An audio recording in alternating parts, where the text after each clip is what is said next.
I'm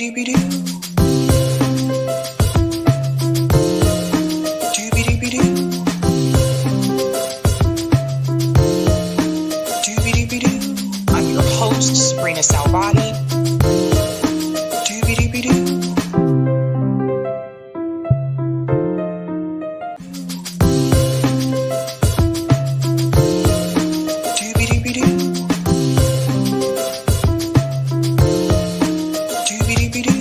I'm your host, Sabrina Salvati.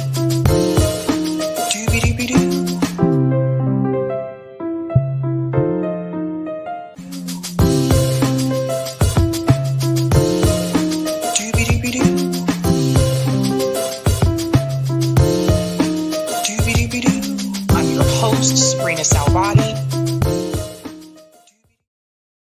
All right. Happy Thursday, guys. Welcome to Sabs podcast. I'm your host, Sabrina Salvati. If you are new, I want to let you know that Sabs podcast is a part of Revolutionary Blackout Network. You can catch me there on Tuesdays, Thursdays, and Fridays. And you can catch me here Monday, Tuesday, Thursday, and Friday. Shout out to everyone watching on YouTube, Rockfin, and Twitter. And welcome all. We have so much to discuss tonight. I hope you are pumped and excited. We are post midterms now, but so much to discuss. So much to lay out on the table. Want to give quick shout outs to people in the chat and we can get into it, guys. All right. Shout out to Notori, sends a wave and a smile. What's going on? Saul says, I feel so free now. I guess when I'm 70, Roe v. Wade will be codified and be able to have health care. I like the sarcasm there, Saul. Shout out to Hannah G, says, Sabby time. Greetings, Heidi says, can't wait to hear this one. What's going on, Monarch? Hello. So in Sabby's Marxism Student Activist Summit, I wanted to know, what does a Marxist/socialist community provide over working co-op union? I really want to know the answer to the question. I don't necessarily see those as separate.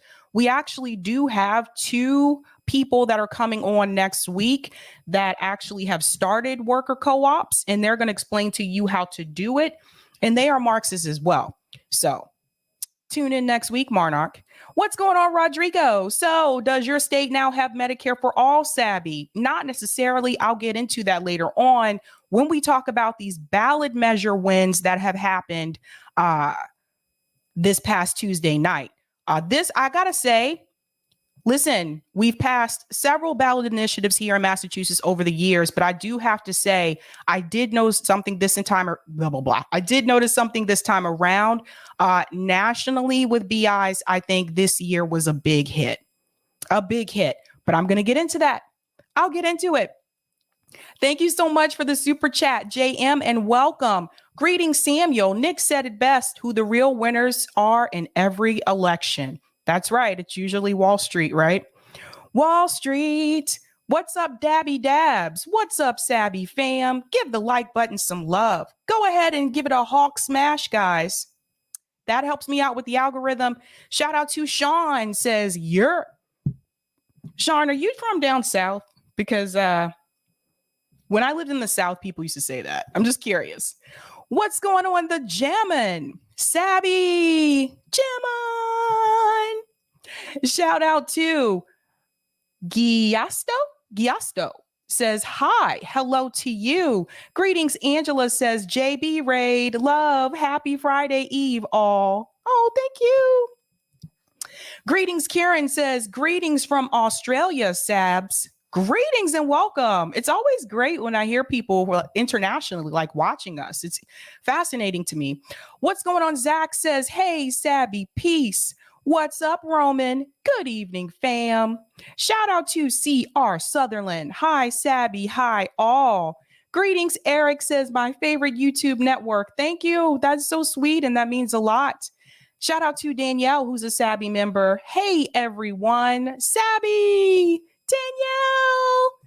What is up, Where he says, hey, everybody. Greetings, Larez. Hello, Sabby, Eric, Sabby family. Hit the like. Hit that like button, guys. Shout out to Kyrie says, hey, Sabby, glad I made it on time. I am glad you are here, Kyrie. What's going on? Allie says, this is going to be good. I hope so. You have a lot of hope for me. Shout out Rick says, hey, y'all. Greetings, Steve says, hello, everyone. Shout out to Negro, said that name. Oh, boy. Says UBI. Greetings, Zach says, hit the like button. Shout out to Darren. Good early morning from the UK. Darren's also a Sabby member. Love it, love it. All the international love. Woohoo. Shout out to Cool Blue says, crazy midterm elections. That's right. Crazy indeed. Shout out to Edward says, Democrats acting like they won the Super Bowl just because it wasn't a complete wipeout. It is really interesting to me how they're jumping up and down about these small wins that they have. Or they're jumping up and down because there wasn't a red wave, which that's true, but you're losing the house. You're losing the house. Like it's terrible. Shout out to Mad Wolf says, hey, Sabby, what's up, Mad Wolf? This armchair thing bothers me sometimes. I don't know how to put it up or down. It's just in the way. Greetings, Roger Meadows. Let's get ready to rumble. Hit the ground running this January and start those BIs, baby. We're going to get into that as well. Shout out to David says, making dinner and watching Sabby is how I spend my night. Welcome. Greetings, Corey says, Savvy, Ralph Nader is telling people to vote Democrat. I heard.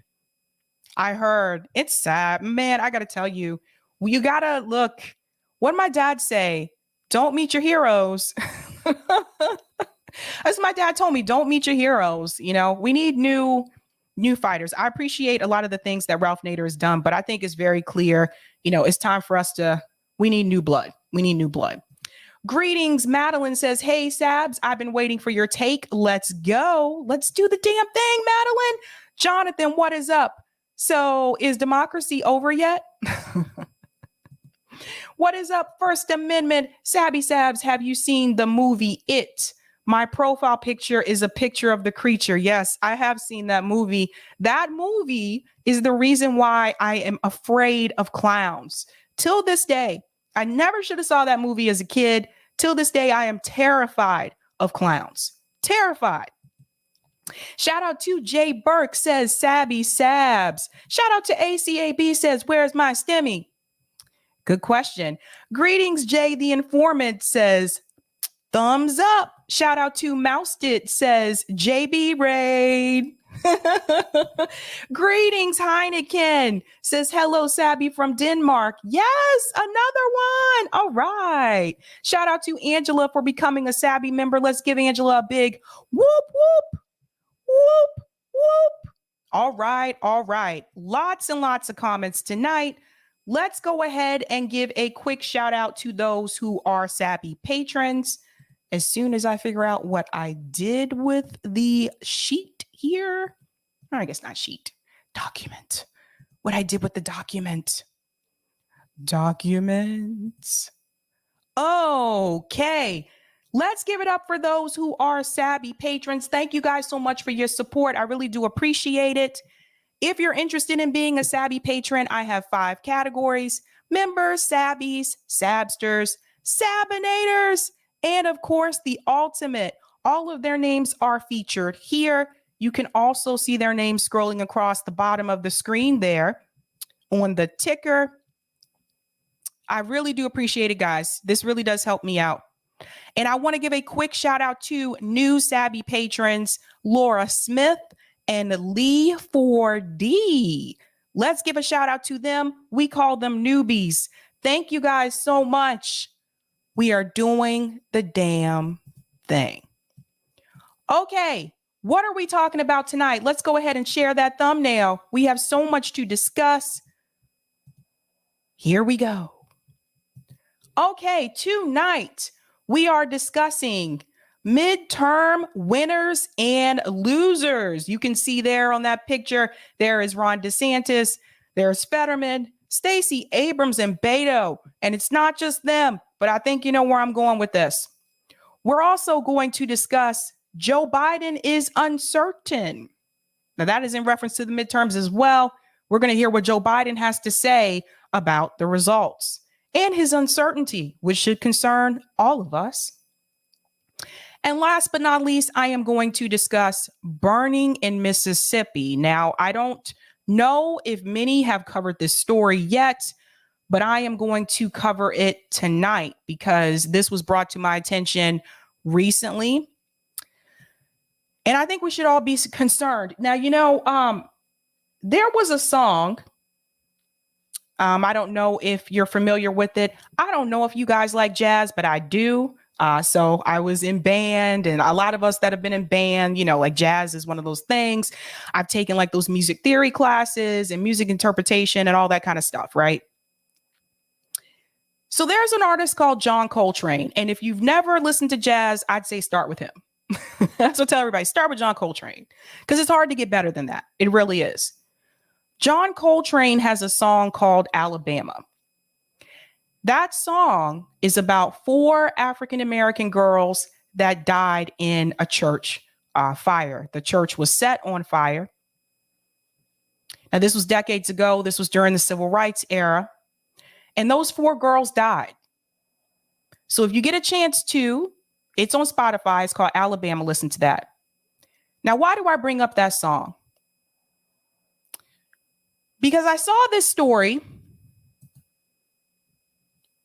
about the church fires in Jackson, Mississippi. Now, this did not happen decades ago.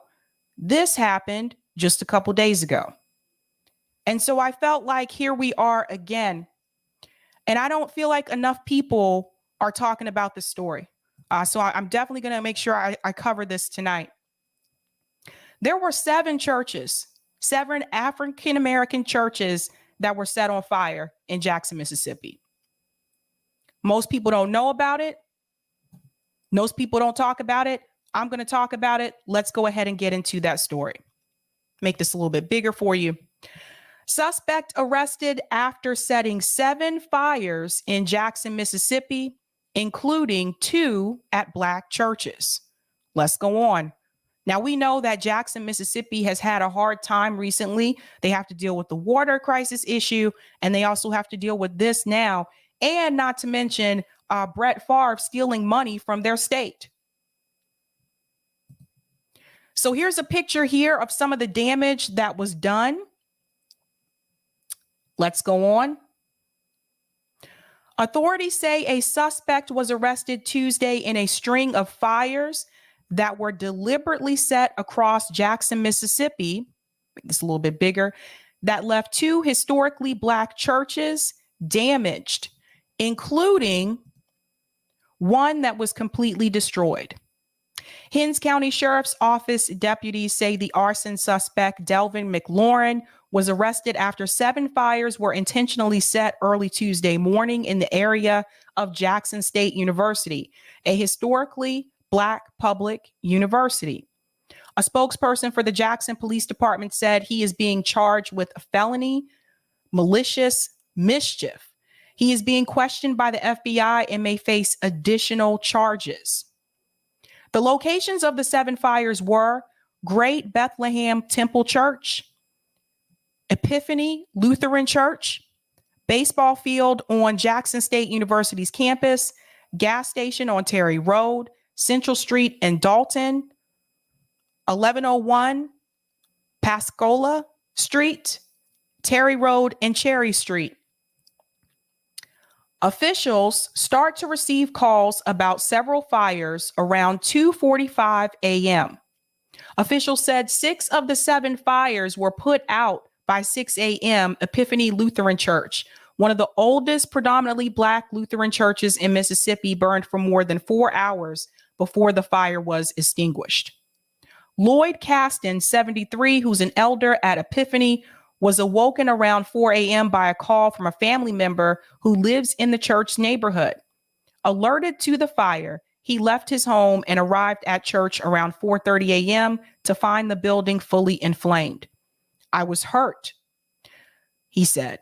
The fire department was on the scene attempting to put put out the fire when Kaskin arrived. He stayed about an hour and left before the fire was extinguished. There was nothing we could do about it but sit and watch.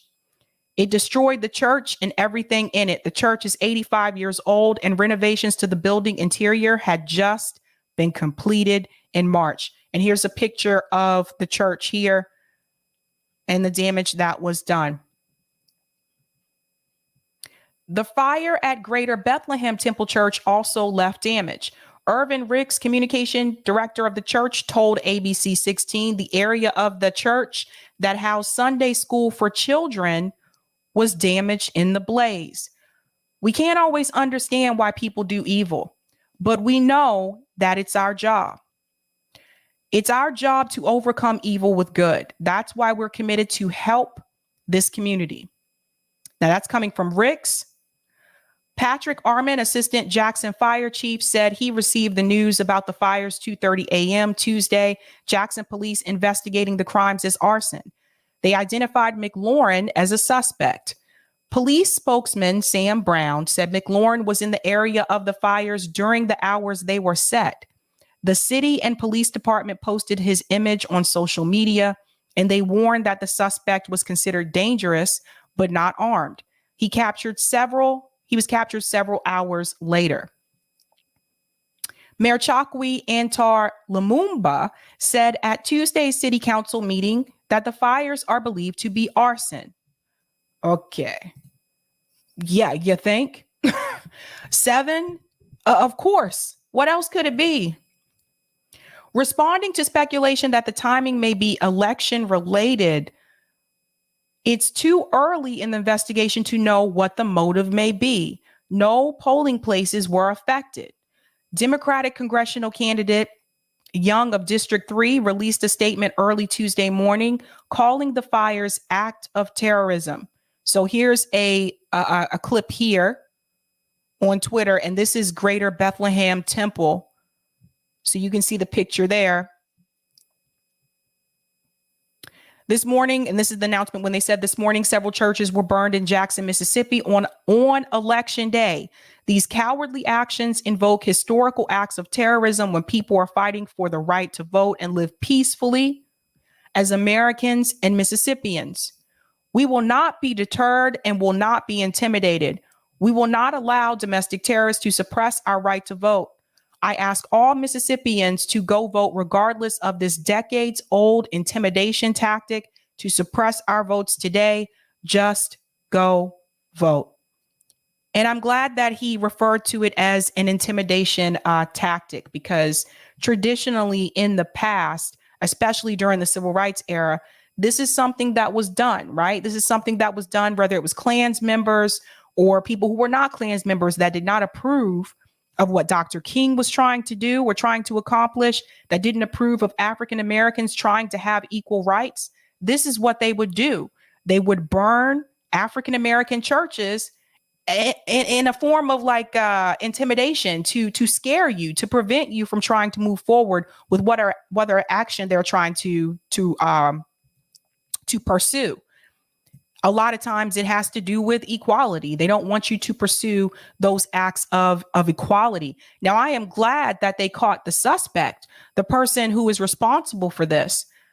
But I also have to ask, like, how are these churches going to be rebuilt? You know, this is damage. This cost a lot of money to rebuild these churches. But I do have an answer to this question. I really think the governor of Mississippi and the mayor of Jackson, Mississippi, I think they should reach out to Brett Favre and ask him to pay to rebuild these churches, maybe as a way of paying back to the community for stealing their money.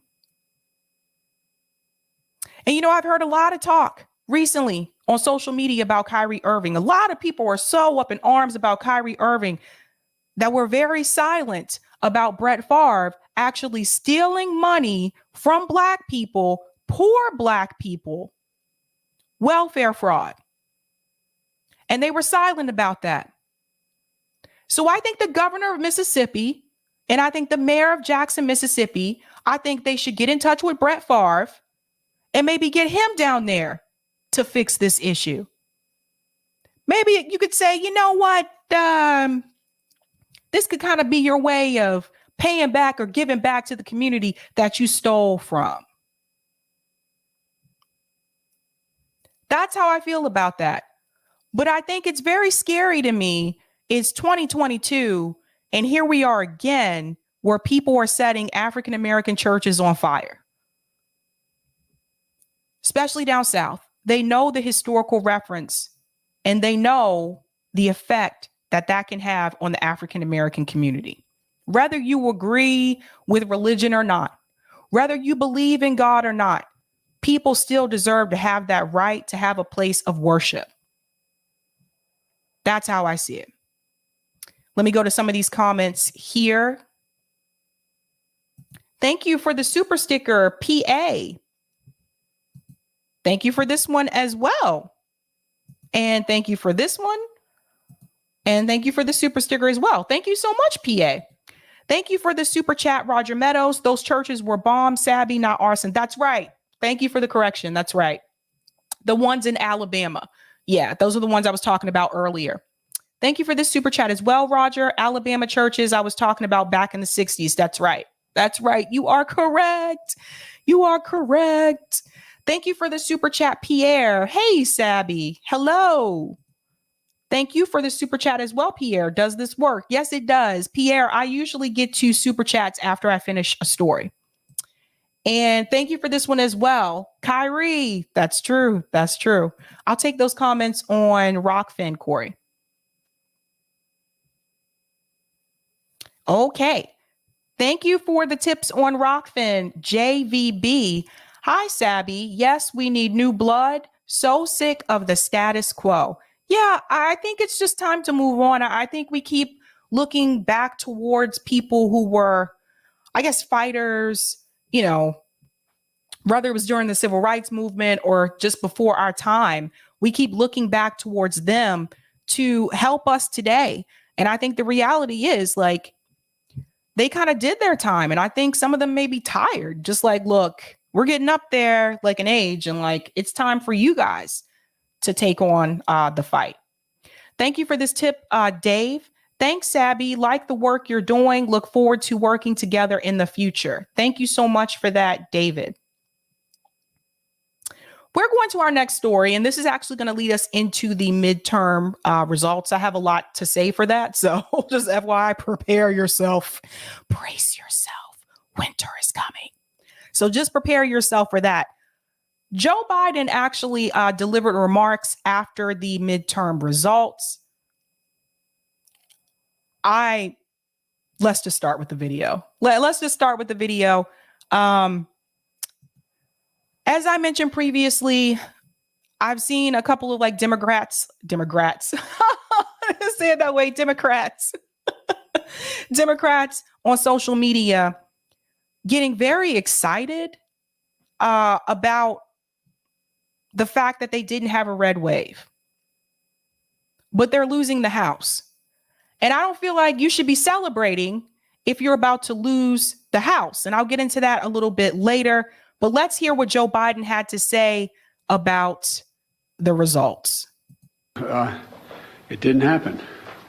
And I know you were somewhat miffed by my obsessive optimism.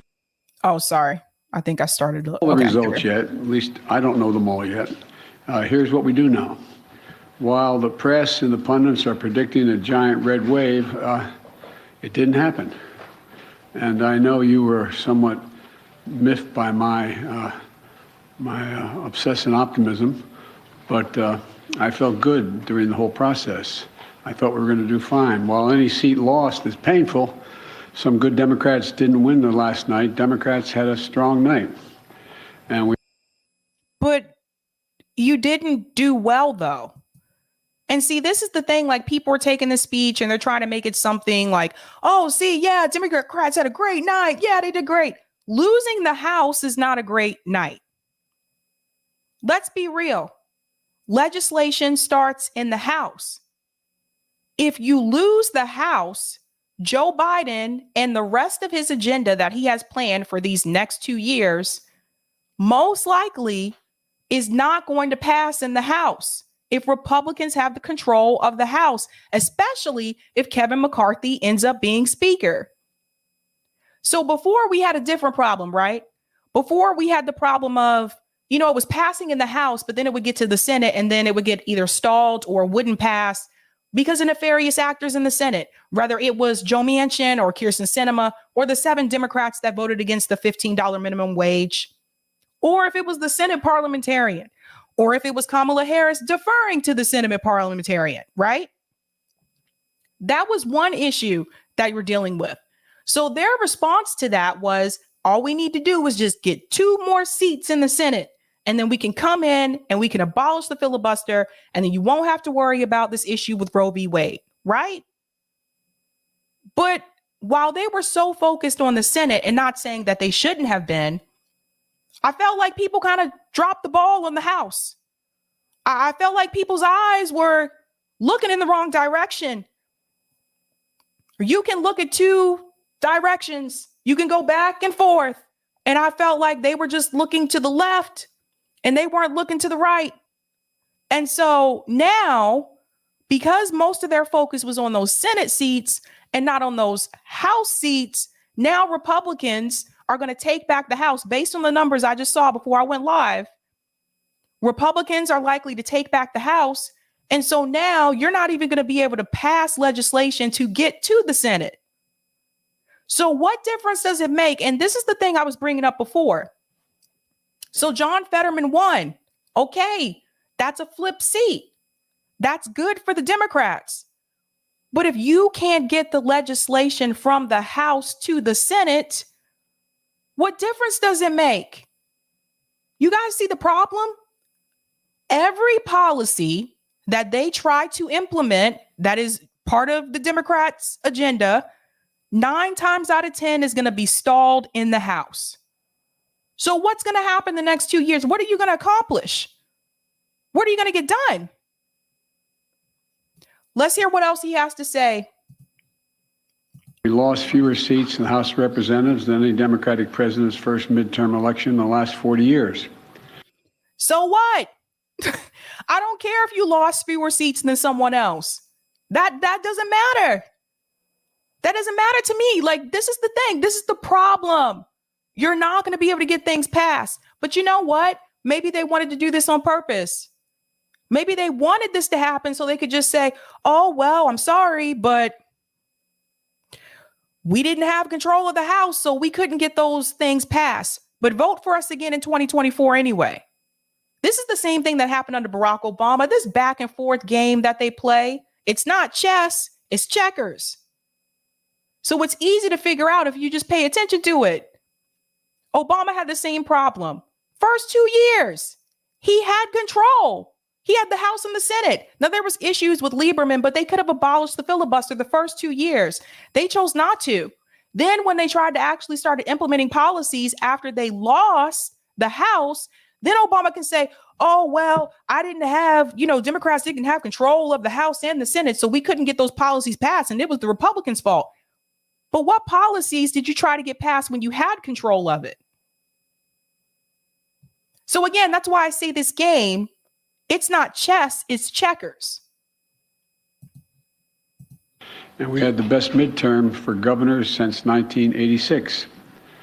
And another thing that we know is that voters spoke clearly about their concerns about raising costs, the rising costs that they're in, and the need to get inflation down. There's still a lot of people hurting. They're very concerned.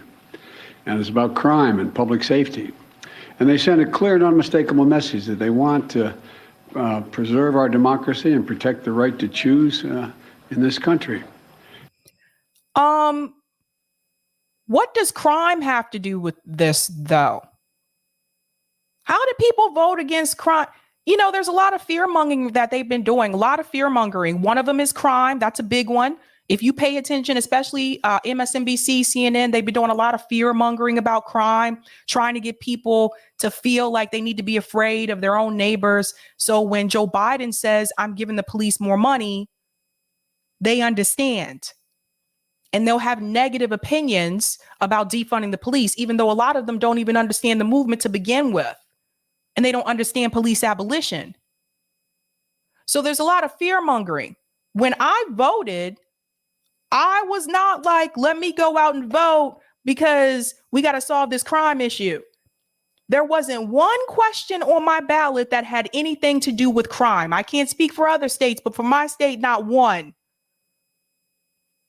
And I didn't vote for any of the Democrats or Republicans who were on my ticket.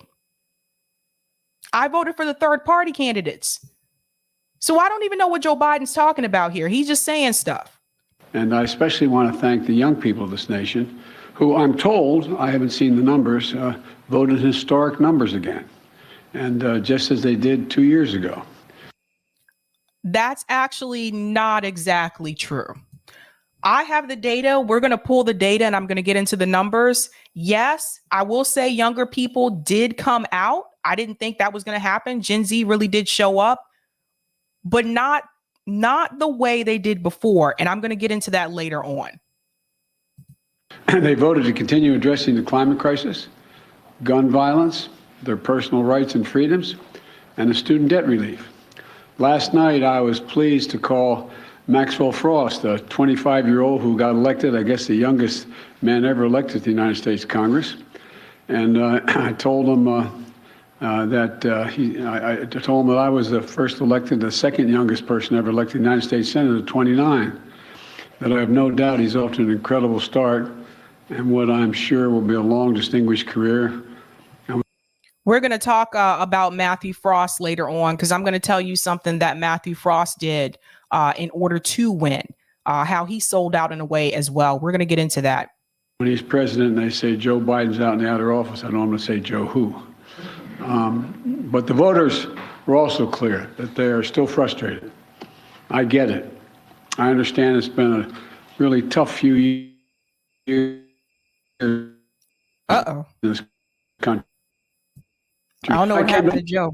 Hold on. Pandemic raging and an economy that was reeling.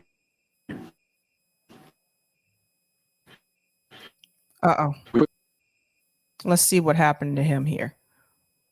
I don't know what's going on with Joe. But they're still frustrated. I get it. I understand it's been a really tough few years in this country for so many people. When I came to office, we inherited a nation with a pandemic raging and an economy that was reeling. And we acted quickly. The economy, yes, the economy was already starting to fall, was already falling when Joe Biden assumed office. But at the same time, the economy became worse after Joe Biden resumed office. You see the problem? Like, yes, the economy was struggling before Joe Biden took office, but the economy became worse after Joe Biden took office. The economy is worse. And I'm not talking about the stock market. We're not getting into GDP. I'm talking about the real economic problems for the American people. I'm talking about the gas prices we had to endure. I'm talking about the grocery prices, which are still high. The cost of everything is still high, still up. These issues happened under his presidency. So he didn't inherit that part. It got worse under him. Keep that in mind. And boldly to vaccinate the country and to create a stable and sustained growth in our economy. Long-term investment to rebuild America itself, our roads, our bridges, our ports, our airports, clean water systems, high-speed internet. Clean water systems when Jackson, Mississippi still has dirty water. Clean water systems when Flint, Michigan still has dirty water. What clean water systems? Like, these issues haven't been solved. I still don't understand how Flint is still in this position to begin with. They haven't even tried to fix it, whether it was under Obama or under him. People in Flint still have dirty water.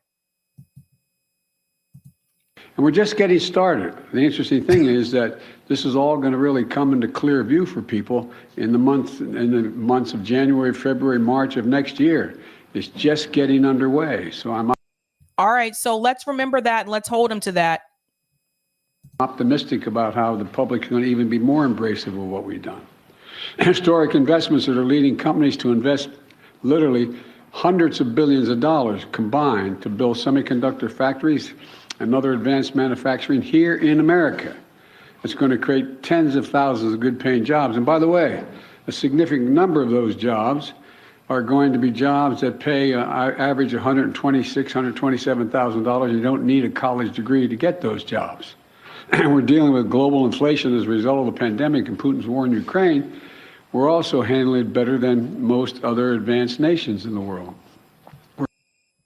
I just feel like I'm being gaslit here. Like, I really do. Like, listen, it is great to create jobs. I'm not saying anything negatively about that. Yes, it's great that you're doing job creation. But at the same time that you're doing job creation, people are still being evicted, though. You see the problem? People are still being evicted. The homeless population is increasing in this country. It's not decreasing. So creating all these jobs isn't fixing the poverty problem. That's a big issue here that I think people really need to address. Just because you create jobs, that doesn't get everyone out of poverty. We really have to look at the housing situation. Why do you have so many people in this country that are unhoused? What are the jobs, though? See, he never says what they really are. Like, what are these jobs? Are these contract? Are they temp jobs? Do these jobs offer benefits? Because I can tell you something I noticed a couple of months ago. You look on the employment sites, even here in Massachusetts, there were a lot of jobs, but a lot of those jobs were temp positions or contract positions, not full-time positions that offer full-time benefits. So I think it needs to be explained what exactly are the jobs. And I have yet to hear him say that, not once. We're lowering gas prices. We're taking on powerful interests to lower prescription drug costs and health insurance premiums and energy bills. After 20 months of hard work, the pandemic no longer controls our lives. It's still a concern, but no longer controls our lives. Our economic policies have created a record 10 million new jobs since I came into office. See, he keeps talking about the jobs. We created 10 million new jobs, but he doesn't tell you what they were.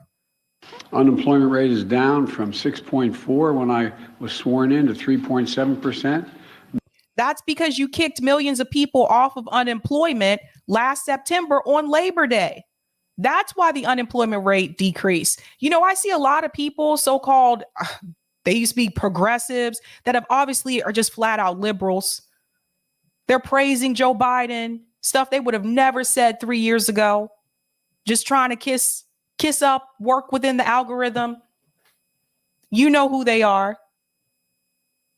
And these are the things that they don't mention. They don't mention the other piece that I'm telling you. They just repeat what he says. They sound just like Rachel Maddow now. They sound like CNN. They sound like MSNBC. But they're not telling you the parts that I'm telling you. They leave out information and they do it on purpose. And this is really concerning. And I hope people are paying attention to it. And people who are economically hurt, people who are poor, people who are struggling, do not deserve this. Don't deserve to be gaslit. Really not. And until we can get something substantial for the American working class and poor people in this country, I don't want to hear people saying he's dark Brandon. Those people are rich. Have you noticed that? The people who call Joe Biden dark Brandon, these commentators that are using these phrases, they're millionaires. They're just trying to get paid. They're just following where the money goes. Their lives are not really economically affected, but they're gaslighting working class and poor people and black people, by the way. They're willing to throw like Palestinian people under the bus. They're willing to throw black people under the bus and tell you to vote for racist. They're willing to throw climate activists under the bus and tell you to vote for people who are pro-fracking just so they can get paid and they can go on people's shows. Pay close attention to that. Near a 50-year low. And we've done all this while lowering the federal deficit in the 2 years by $1.7 trillion. Let me say it again, $1.7 trillion. No administration has ever cut the deficit that much. That has nothing to do with the American people, though. The average American, I got to say this, the average working class American is not sitting at home saying, oh man, I wonder what the deficit is for the budget. Man, we really need to get that deficit down in the United States. No, they're not thinking about it. You know why? They're thinking about how they're going to pay for groceries next month.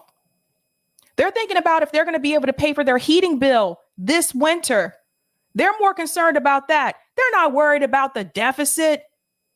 They're not thinking about the stock market or GDP. They're worried about what's happening in their pocket, in their bank account, and in their communities.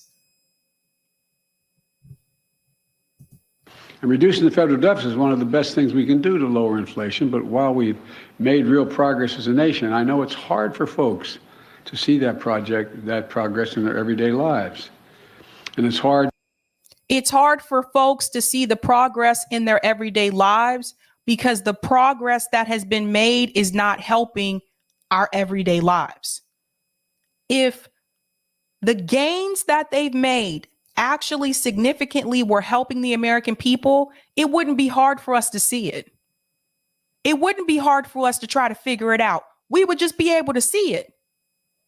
So the fact that here he is letting you know, I know it's hard for people to see these gains that we've made now, because ain't no fucking gain, bro. Ain't no gain. Child tax credit. This is why they couldn't run on the economy, by the way. Child tax credit that they gave to people, they cut it short. $2,000 stimulus checks, they cut it short. Canceling student loan debt for people who went to public universities and people that went to HBCUs that made under $125,000 a year, canceling all of that, it went from that to maybe 50K to 10K to 20K. So it's not that people can't see it. You can't see what's not there. That's why people don't see it. That's why they didn't run on the economy. That's why they ran on abortion. Because what were they going to say to you? To see the results from actions that we took while we have to implement what we've done. But I believe we took the right steps for the country and for the American people. In fact, if you look at the polls, overwhelming majority, I don't look at them much anymore because I'm not quite sure how to read them anymore. I hope you are uncertain as well. But overwhelming majority of the American people support the elements of my economic agenda. From rebuilding Americans' roads and bridges to lowering prescription drug costs to historic investment in tackling the climate crisis to making sure that large corporations begin to pay their fair share in taxes. I'm confident these policies are working and that we're on the right path, and we need to stick with them. All these initiatives take hold as they do, from lead pipes being removed from schools and homes to new factories being built in communities with a resurgence of American manufacturers. It's already created, by the way, 700,000 brand new manufacturing jobs. You've heard me say it ad nauseum. I don't know where it's written. It says we can't be the manufacturing capital of the world. We are now exporting product, not jobs, around the world. People across the country are going to see even more clearly the positive effects on their day-to-day lives.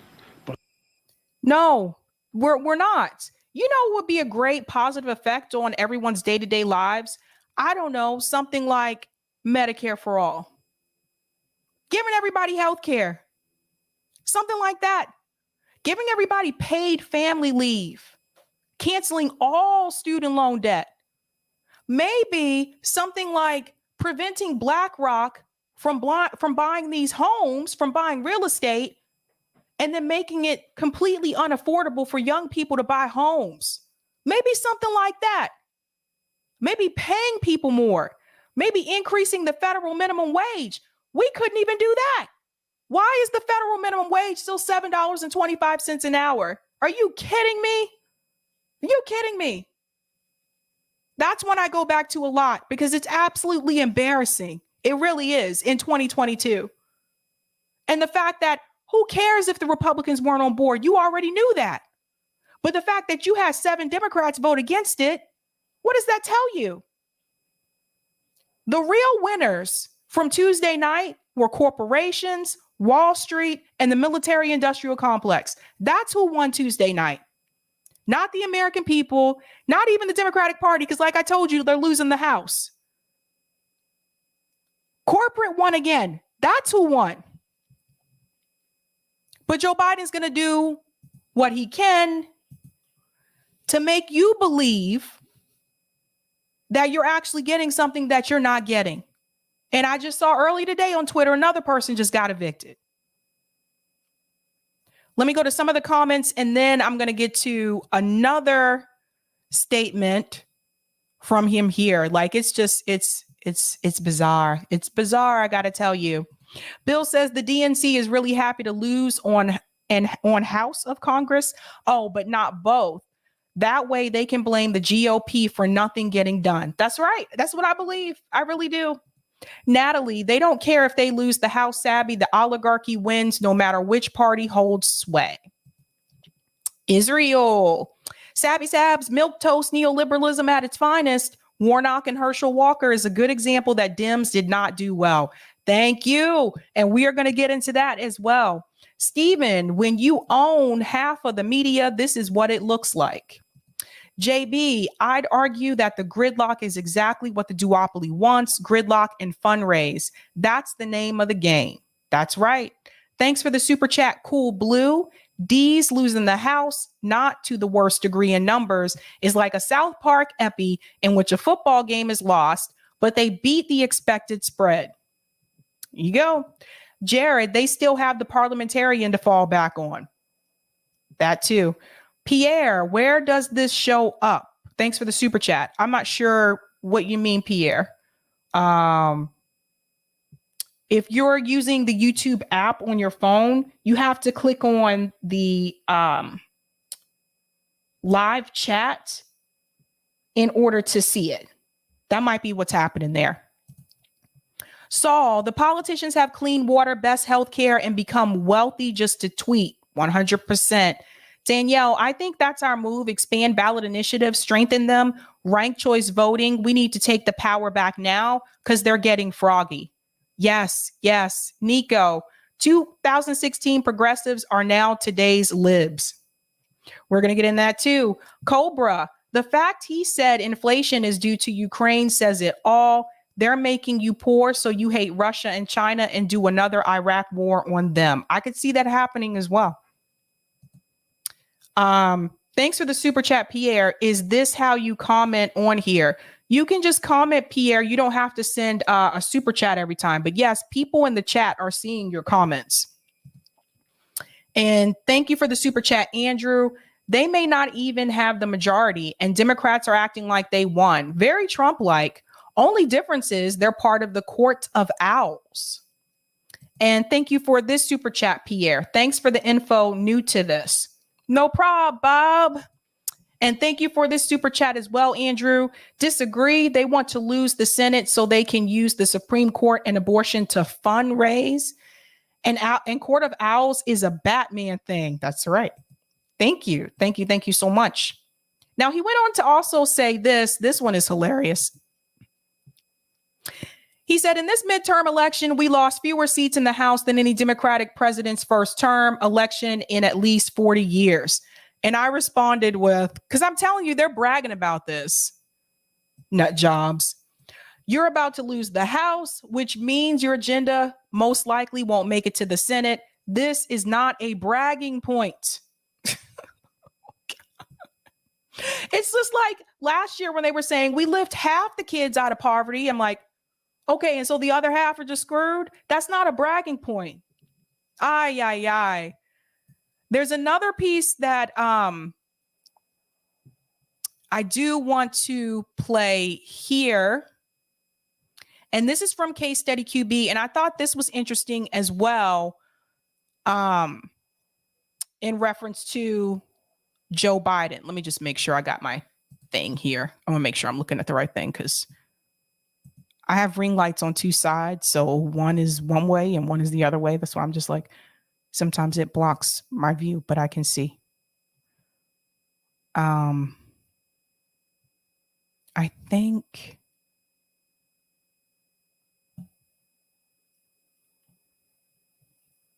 Yeah.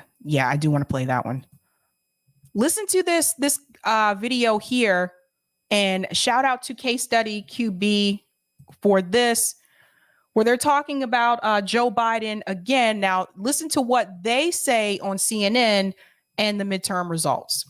Agree with David that if Joe Biden runs, he will be the nominee. But because he's not made up his mind and is creating kind of a vanishing window to make it, the Democrats are not doing enough to groom the next heir apparent for, whether it's a Pete Buttigieg, then tee him up to have foreign policy experience, give him an ambassadorship. If it's the vice president. That's really not the way it works, though. But to some degree. You know what happens? People run and they prove themselves. Pete Buttigieg is a good example. He was a small town mayor 4 years ago, and he ran in a national race, and because of the way he performed in that race, he became a national But the figure. point more is that I don't think that there's somebody that today most Democrats would rally around and say, this is the obvious person. That's where you want to be as a party. You don't always get to be. You're just talking about the great Democratic bench, right? You have Governor Whitmer. You have Wes Moore just got elected. You have Josh Shapiro in Pennsylvania. There are all these governors, Democratic governors, who are just chomping at the bit, I think, to get in these races. Agree with David that if Joe Biden runs. See, they already still want to get rid of Joe. They already still want to get rid of Joe. So that's what that's about. And the fact, and they're right, like there really isn't another person. I want to go to this one here as well. Sorry, I forgot to put this. Oh, that's not the right one. Whoops. Never mind. I think I put the wrong one. I think I did. Or I put two of these twice. What did I do? Oh, well.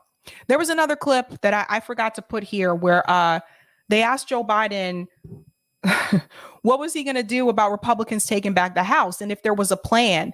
And Joe Biden said that he wasn't certain. It's like, I'm not certain. What? Even if you're not, you don't publicly admit that. You don't publicly admit that. So I do want to go to the final story, which is going to take up most of the time because there's so much to go through and unpack there. We're going to talk about the results of the midterm elections. Now, I do want to start this off with the demographics. Who came out? So yes, Gen Z did show up, but did they show up the same way that they did in 2018? And this is exactly what I predicted. Now, I did get one part wrong. I did say I don't think there's going to be a strong young voter turnout. So there was a strong young voter turnout. But one part that I did get right is that it would not be more than it was before in the previous midterm, which was 2018. And it turns out I was correct about that.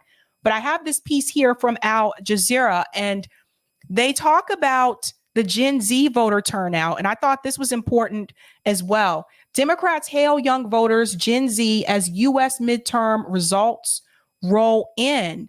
So let's talk about the numbers here. Young people have been credited with helping to make a difference in several key U.S. midterm races as Democrats largely muted Republicans' projected red wave. So again, this is true. There turns out it was not a red wave. I can get into that in a little bit and explain to you why I think that happened. But I want you to look at some of the numbers here. Let's go down to this point here. That's about Matthew Frost. Okay. Young voters tend to skew Democrat, with 60% of them identifying with the party in 2022, as opposed to 35% who identified with the Republican Party. The age group has considerably more Democratic voters than any other, with voters split between the parties in the 30 to 44 demographic, and increasingly favoring Republicans in the 45 to 64 and 65 plus demographics, according to Circle, which analyzed Edison Research exit polling data. While Tuesday's youth turnout was far behind the 2020 presidential election, which saw more than half of the age group cast a ballot, young people were particularly influential in several key races, according to the data. So one of them was the race with John Fetterman. So it says here, we can't talk about John Fetterman without talking about the youth vote. Almost 79% of young people voted for Democrats in the early vote, and more than 70% of young people voted for Democrats based off the PA Exist I think he meant exit polls. Yeah, that should be exit polls. Young voters helped turn Pennsylvania blue. Let's look at the numbers. AP Votecast in-depth survey of more than 94,000 voters nationwide found that 61% of voters younger than 45 backed Democrat John Fetterman in his Pennsylvania Senate race. The number was slightly higher than the 56% of young voters who backed Biden in the state in 2020. Meanwhile, 70% of voters in the 18 to 29 age bracket in Pennsylvania voted for Fetterman, compared with just 28% who voted for his opponent, Oz. So this is what we pretty much predicted. And I've been talking about this before. Again, I worked with this age group. My students were Gen Z. So the younger people, you know, they're more likely to embrace socialism. They're more likely to embrace a lot of these progressive policies. Like, so this is not something that is new. I think it's great that they came out in the midterms. Usually they do not come out in large numbers in the midterms, with the exception of 2018. Now, I do want to get into that because I want to show you a little bit more data here. And this is from CNN. We're going to look at the numbers here. Now, this is comparing 2022 to 2018. Now, remember 2018, that was the year that we got the squad, right? So AOC, Anna Presley, Rashida Tlaib, Ilhan Omar, that was the year that they came through. So I really thought even back then, the squad, the progressives that were running, they brought the younger people out. And there's another reason why I believe the young vote turnout was higher in 2018 than 2022. Let me show you the number and then I'm going to give you my thought. All right. So that's the gender. We're going to look at age. By age, Democrats lost support among young voters in 2022 compared with 2018. Republicans won older voters. So if you look at the image here, you will see 18 to 29 years old. In 2018, Democrats gained 35. So that's plus 35. But in 2020, it's plus 28, right? For Democrats. Let me explain to you why I think that is. I believe the younger voter turnout was higher in 2018 because of who was president at that time. At that time, you had Donald Trump. People were getting kind of sick of Trump. He's pissing people off and getting on people's nerves. A lot of times with the younger demographic, they're not going to put up with the misogyny, the racism, like a Trump-like figure for the most part with that group isn't going to be as appealing, right? So when you have someone like Trump in office, they're going to come out in larger numbers because they want someone like that gone. They don't want more Trump-like candidates going into the House or going into the Senate. And then at the same time, you had progressive members like the squad who were also making their appearance on the scene at that time as well. So of course, you were going to have a young vote turnout that was going to be strong. This time around, yes, Gen Z, they still showed up to come out to vote. So they still pulled in good numbers, but it was lower because you didn't have a Trump figure in office. You have Joe Biden that's in office and the squad was already in. And this is something that I've said before. It's a lot easier to appear to be a leftist when the person in power is a Republican. It's a lot harder to appear to be a leftist when the person in power is a Democrat. And we've seen this behavior with the squad as well. They said a lot of things when Trump was in office. Rashida Tlaib said, we're going to impeach the mofo. Like AOC said some things. There were a lot of, nasty like rhetoric back and forth towards each other. They were bold that time, remember? But that was because Trump was in office. It's easier to be that way when it's your opposition that's in charge. When it's someone on your same team that's in charge, it's harder to be that way because then you're rooting against your own team. So these numbers are critical. And this is what I was trying to explain to people, that the turnout this time was not going to be as significant as it was in 2018. So even though Joe Biden did part of the student loan debt cancellation for some, the young voter turnout was still less this time around than it was in 2018. What does that tell you, people? What does that tell you? Okay. There was another demographic here that I wanted to show you as well. When we look at race, ethnicity, and gender, Republicans won over white women and Democrats lost support among Latino voters. This is something else that I think a lot of us saw coming. If we look at 2018, Republicans gained plus 21 with white men. In 2022, plus 28. So there's an increase there with white women. 2018 for Republicans, it was pretty even. And then in 2020, they got plus 8 here. If we go down and we look at Black women, 2018, Democrats had plus 85 support from Black women. In 2022, this year, it's plus 78. So what that shows you is that even with the Democrats, Black women came out stronger and larger in 2018 than we did in 2022. Again, I think that was due to the fact of who was in charge at that time. Trump was the one in charge. He was a Republican. So overwhelmingly, Black women came out and gave more support toward the Democrat vote. This time around, not as many. For Black men, 2018, Democrats plus 76, 2022, Democrats plus 65. So same thing. There's the decrease there. And then again, some of this goes back to the fact that people's economic needs are still not being met. Now it says that Democrats lost Latino voters.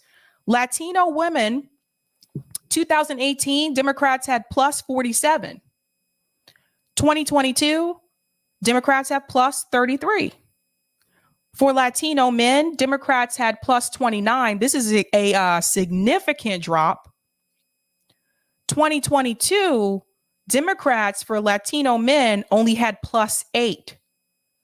What this does show you across the board, when you're looking at different ethnicities, whether it's Latino, whether it's African American, and whether it's Caucasian, at the end of the day, what you're noticing is the Democratic Party is losing support amongst all three when you compare it to 2018 midterms. So I think that's important to note. There's so much more like data on this site as well.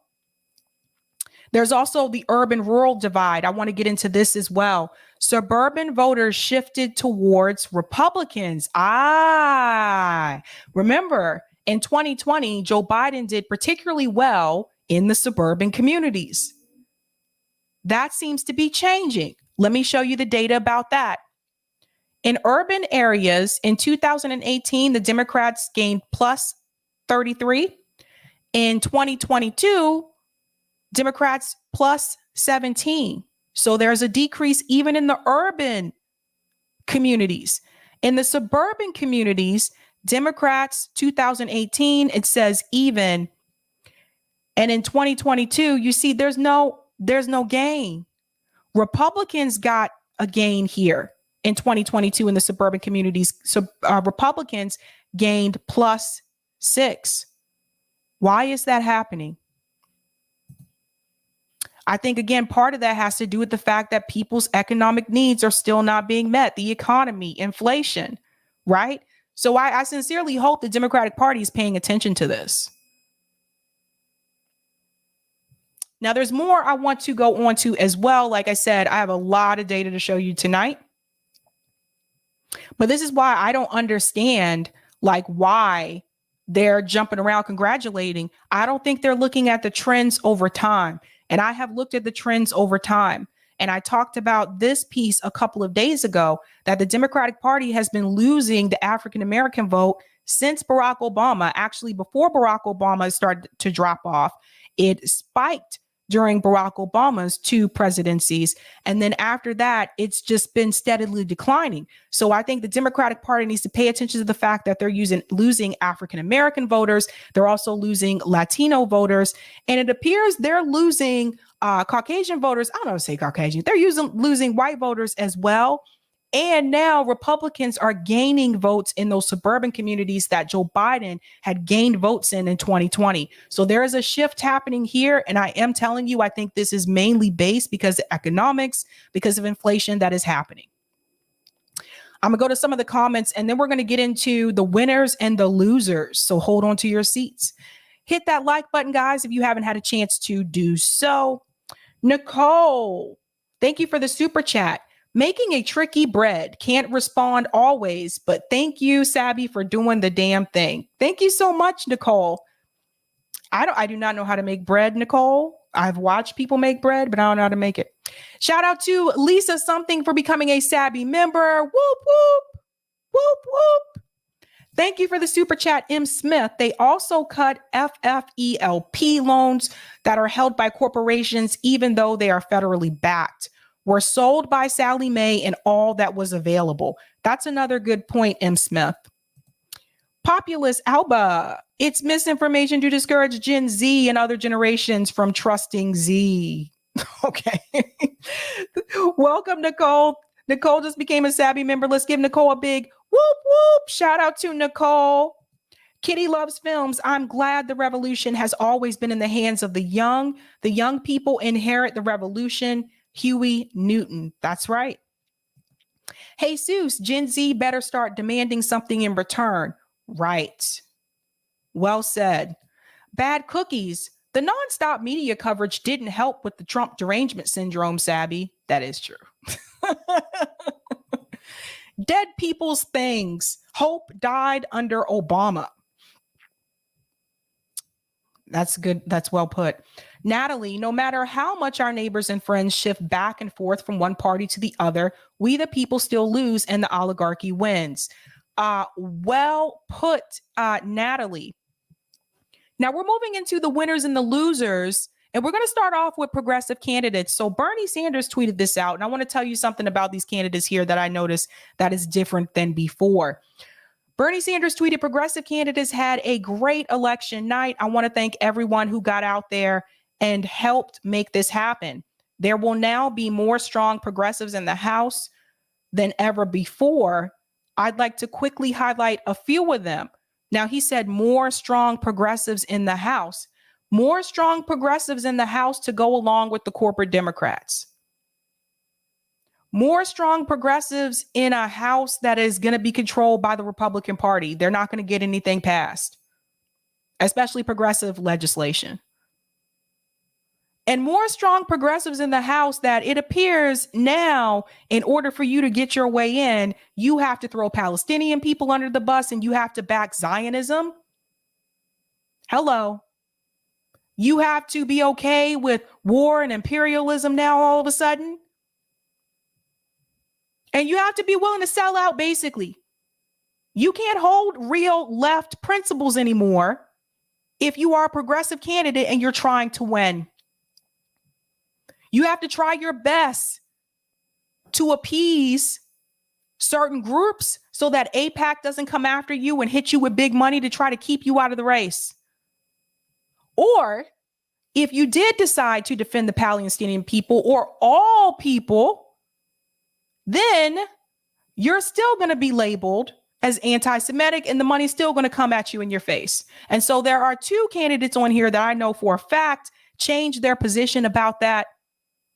And it's really sad, actually. It really is. The morals just go right out the window, right out the window. So let's see who got in. So Summer Lee, she won in Pennsylvania. She is one of the candidates, by the way, that originally, I talked about this on the show before. We went through that interview where we discussed how Summer Lee had originally said that she thought that, listen, we gotta worry about the Palestinian people and the Israeli people as well. Like, we have to worry about both. AIPAC didn't like that. People start calling her anti-Semitic. So then she walked it back. She walked it back, then came out and said she was against BDS. See, this is what you got to do now as a progressive to try to get your foot in the door in Congress. You got to sell out the Palestinian people. This is how it is now. Another one is Becca Balint. Now she's coming from Vermont. That's Bernie's state there. I don't know much about her. Another one here. This is Greg. I don't know if it's Cesar or Kassar. Might be Kassar. Greg Kassar. I don't know much about him either. Again, some of these people I had never heard of until now. But he's also coming in from Texas. And I want you to think about something. He's coming from Texas. And, you know, Jessica Cisneros was also a progressive candidate in Texas. And you remember that Nancy Pelosi and Jim Clyburn came down to Texas to heavily support Henry Cuellar, who is a corporate Democrat and was anti-choice.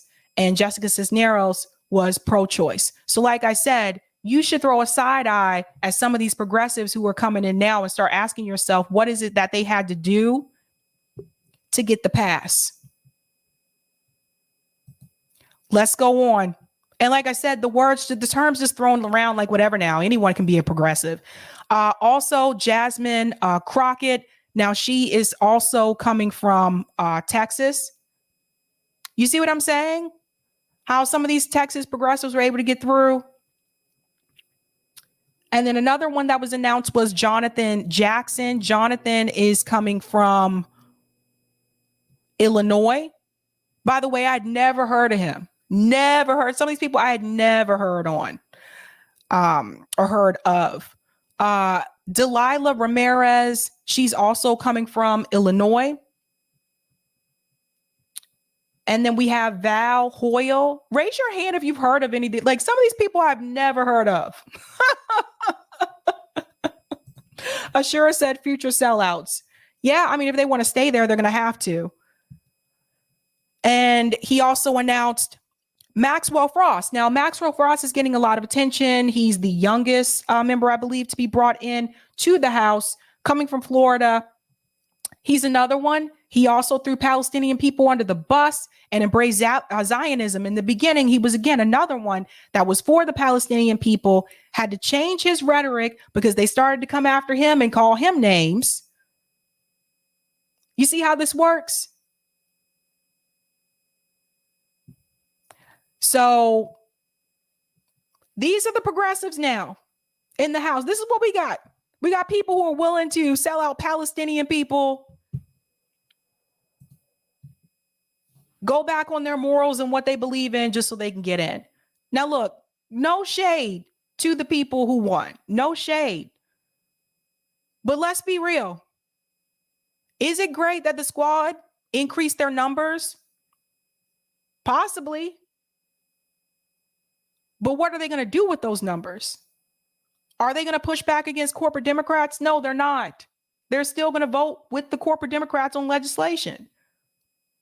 So I ask again, at this point in the game, what is the point of having them there if they're not going to push back against the corporate Democrats? There's no point of them being there. They may have dreams and visions and think that's what they're going to do. But I think we all know how that turned out. And I think we all know that if they want to stay there and they want to keep those seats, they're not going to push back against Joe Biden. AOC won't even do that, barely. So it's something to think about, something to really think about there. The next piece that I do want to get to as well, you can see how far I got here. Oh, yeah, I had a lot of links. Okay. I remember now.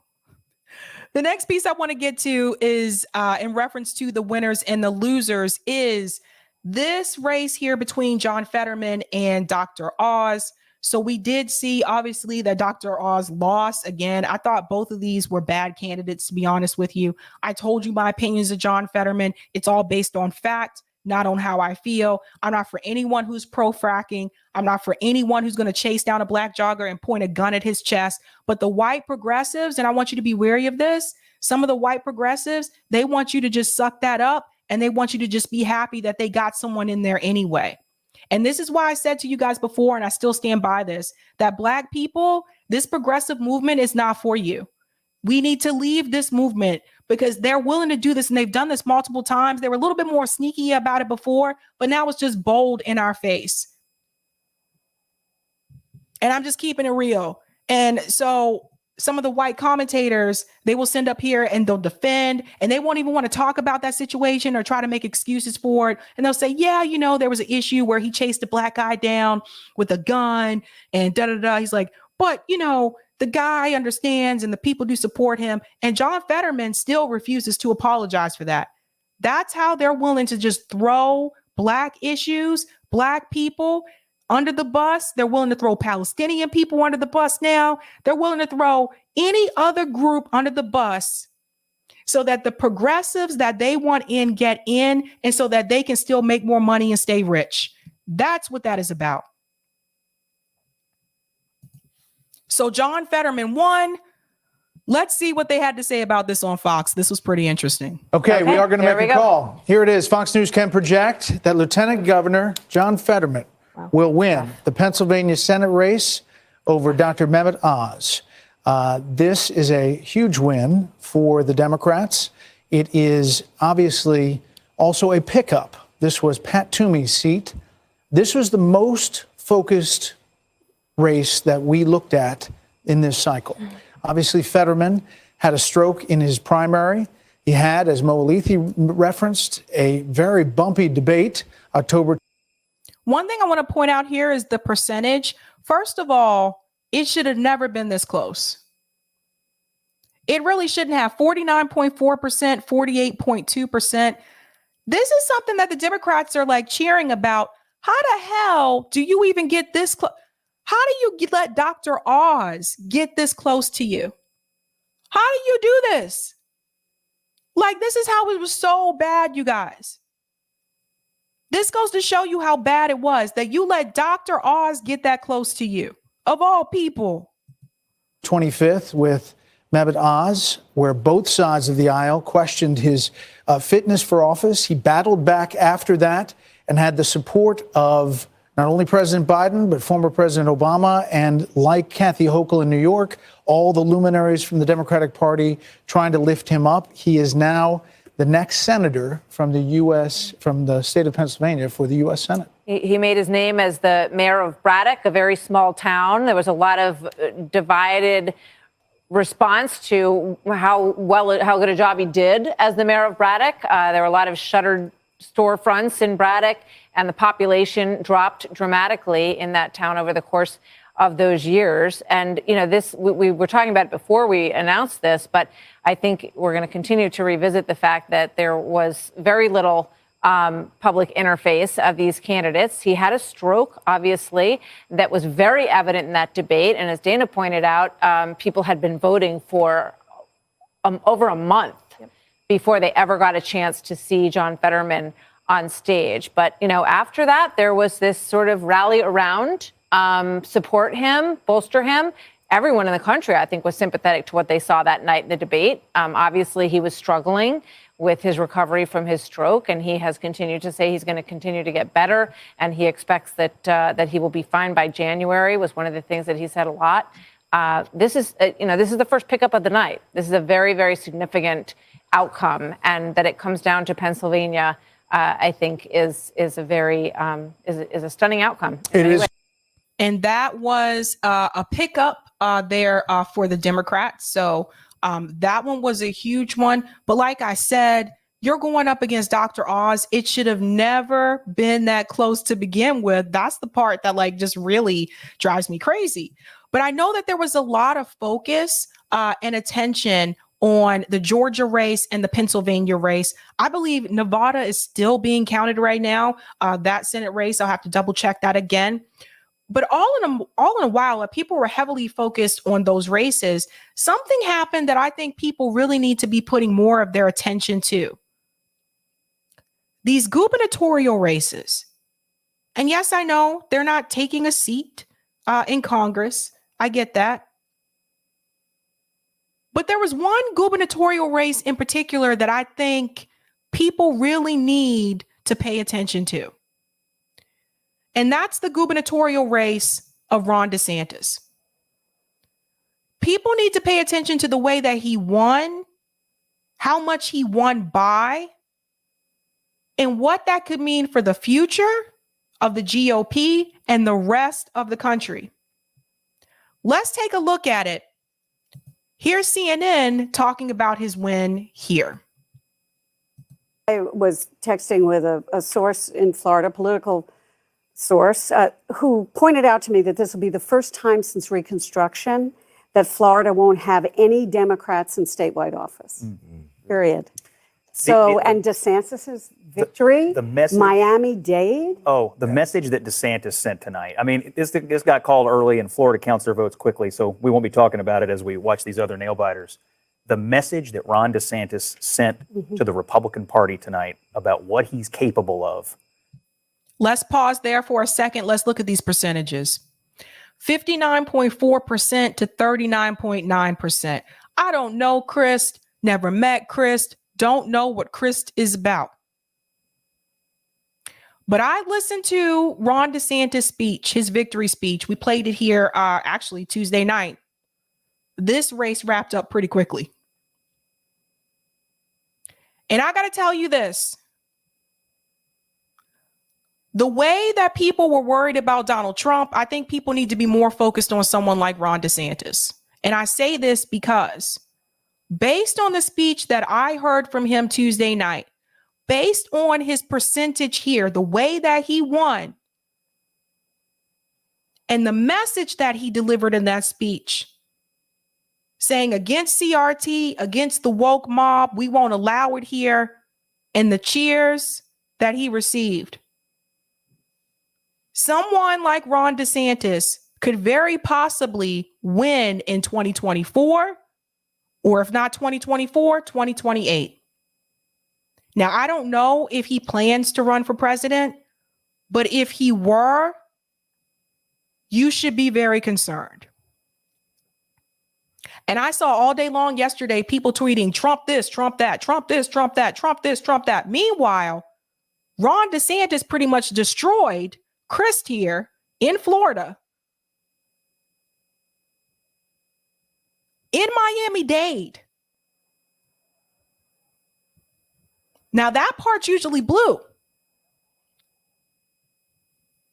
So my concern that I have is that there's so many people still focused on Donald Trump, and while they're not paying attention, someone like Ron DeSantis is really gaining more steam.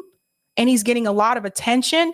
And by the way, whether you believe it or not, Ron DeSantis is incredibly popular.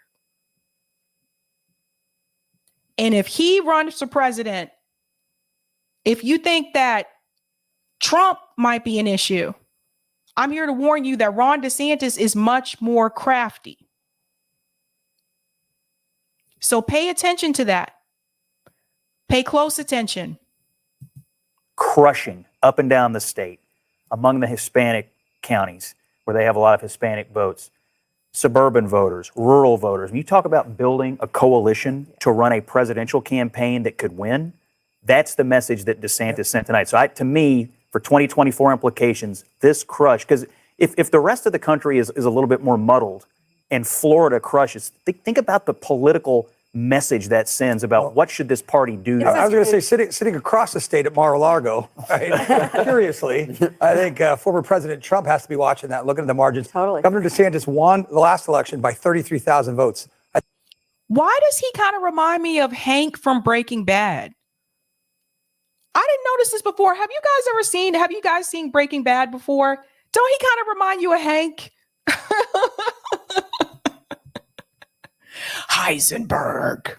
I think he's barely winning. He won by, I think, 1.6 million right about now, so it still could grow, shrink a little bit, but a huge margin. And to Scott's point, the coalition of voters he's put together is something completely impressive that he'd need to put together to run, nationwide. He's done it here. He can replicate it again. The other state. huge number he put together was money, and he's still got $90 million left to start his presidential race. So Yeah, this is as close to a mandate as Governor DeSantis is going to get. And I imagine every elected Republican is going to be calling him saying, you need to be the nominee. And DeSantis tonight pointed out, we not only won the election, we have rewritten the political map, and he called his own win a win for the ages. You say I told you guys, you hear that? He called his own win a win for the ages.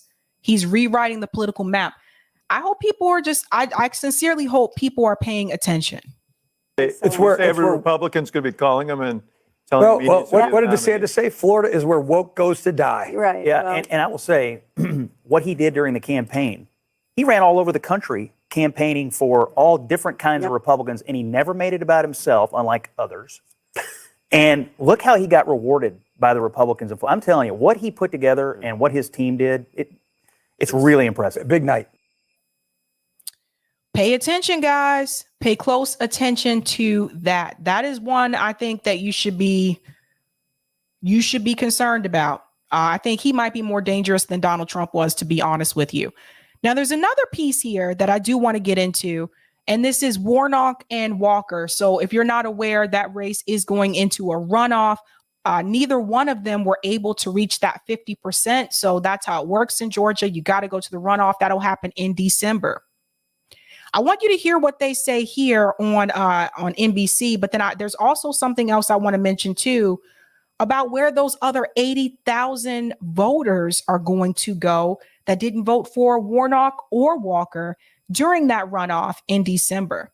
This is another race where I said again, as Warnock, as the incumbent, this race should have never been this close to begin with. But I did predict early on that it would be tight because of the fact that a lot of people are still not happy about the economic situation and inflation.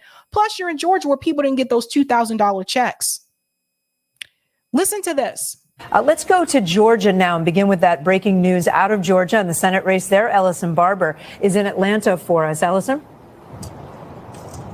Hey, Kate, I went to bed last night with both campaigns telling me that they felt good and they thought that their candidate might be able to eke out a win. This morning, both campaigns seem to be hinting at the likelihood of a runoff. Now we know this race will head to a runoff on December. Okay, 49.2%, 48.7%. Can you guys explain this to me? 49.2%, 48.7%. Jesus. How do you let Herschel Walker get that close to you? How does that happen? And don't get me wrong. I know Georgia is still pretty much a red state. I know it maybe turned a little bit purple. It did a thing in 2020 and went towards Joe Biden. But still, Herschel Walker, you're the incumbent. Raphael Warnock is the incumbent.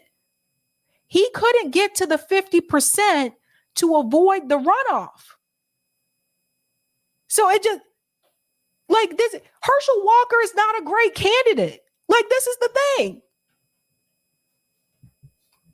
Ay. December 6th. The rules here in Georgia is that a candidate has to win with a majority of the vote. If no candidate receives over 50%, then the top two candidates head to a runoff in December. We will see incumbent Senator Raphael Warnock, a Democrat, and Republican Herschel Walker continue this race in the next couple of weeks. Look, we knew this was going to be a close race going into it. The campaigns were saying they expected this to be close.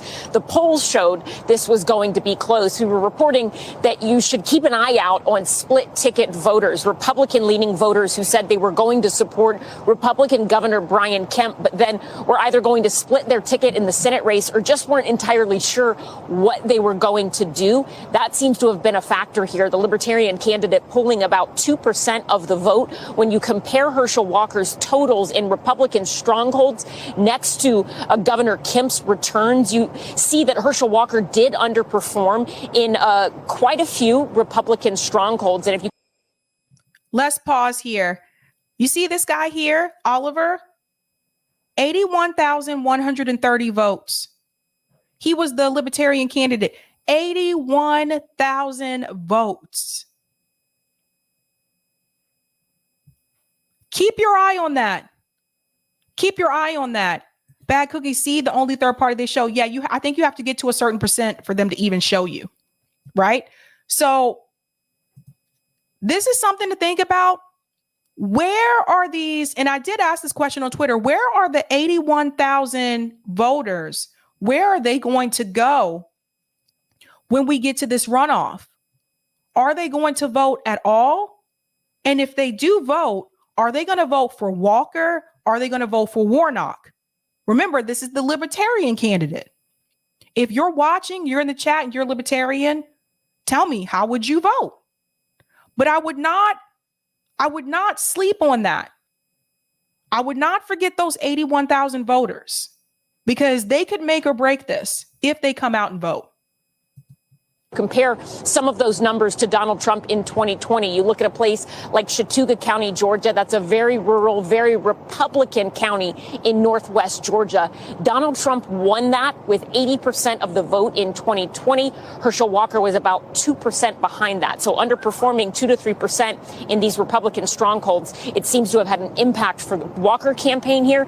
And right now, we are going to be headed to a December runoff. Kate? All right, Ellison, thank you. Let's go to Chief White House Correspondent Kristen Welker. She's at the White House. Yep, we don't need Crystal. And so now we're going into another situation here. So this is what I pointed out here on Twitter. I said Chase Oliver captured over 80K votes. Who are the libertarian voters going to vote for in the second round in December? And I did get a couple of responses here. Now, Larry Sharp, he was on the show. He is a libertarian. And Larry Sharp said Warnock. And I asked Larry, why? You think so, Larry? I'm wondering if they will show up. And Larry said, here's a recent New York Times article. And this is about Oliver. He goes on to say, yes, if Chase makes any inclination, he is a good man. People like and follow him. He's for ending qualified immunity, LGBTQ rights, prison reform, anti-war, etc. And then he showed me there's an interview there. And I asked that question because people that I know who are libertarians, they usually end up voting Republican. So that's why I asked that question. But I would not sleep on those 80,000 voters. But the point that I also want to drive home is the fact that it should have never been that close. And I was also curious to see, what did the exit polls look like for Georgia? And this is going to also lead us into the Stacey Abrams results story as well. Let me go ahead and add that to the stream here. Now, the Georgia Senate exit polls. Now, this is for Warnock, Walker, and Oliver. And I want to show you something here, guys, because I think this is pretty big. When we look at gender here, right? Why? I don't like you guys' side. Okay, there we go. When we look at gender here, we can see 44% of males voted for Warnock. 54% of males voted for Walker, and they don't even put Oliver's percentage. I don't know what that's all about. Those bums. 53% of women voted for Warnock. 45% of women voted for Walker. This is the part I want people to pay attention to, because we are going to compare this to Stacey Abrams as well. When it comes to race, 29% of white voters voted for Warnock. 70% of white voters voted for Walker. When it comes to African Americans, 90% voted for Warnock, which I pictured. 8% though, see, they highlighted this. They know what's up. They know what's up. 8% voted for Walker. And we'll get to the gender breakdown of this in just a second. And I want you to see the difference here. 58% Latino voted for Warnock. 39% Latinos voted for Walker. Let's come down here. 59% Asian Americans voted for Warnock. And 39% Asian Americans voted for Walker. 53% other voted for Warnock, and 41% other voted for Walker. Something I want you to pay attention to here, this 8% here of African Americans that voted for Walker, that's actually huge. Like I said, all African Americans are not Democrats. So that's huge. That's significant. And if you notice, they actually highlighted this number here because they're seeing something. They're like, whoa, really? He got 8% of the African American vote. Now, let's go down to, this is the piece we're going to compare with to Stacey Abrams. And I really wish this piece here, this top part would go away. This is what I don't like about this site. Like, bruh, just like, let me, why do you have this tab here? Maybe it's better that way. Yeah, it is better that way. Okay. Sex by race. 27% of white men voted for Warnock. 71% of white men voted for Walker. 30% of white women voted for Warnock. 68% of white women voted for Walker. 85% of black men voted for Warnock. Hold the phone.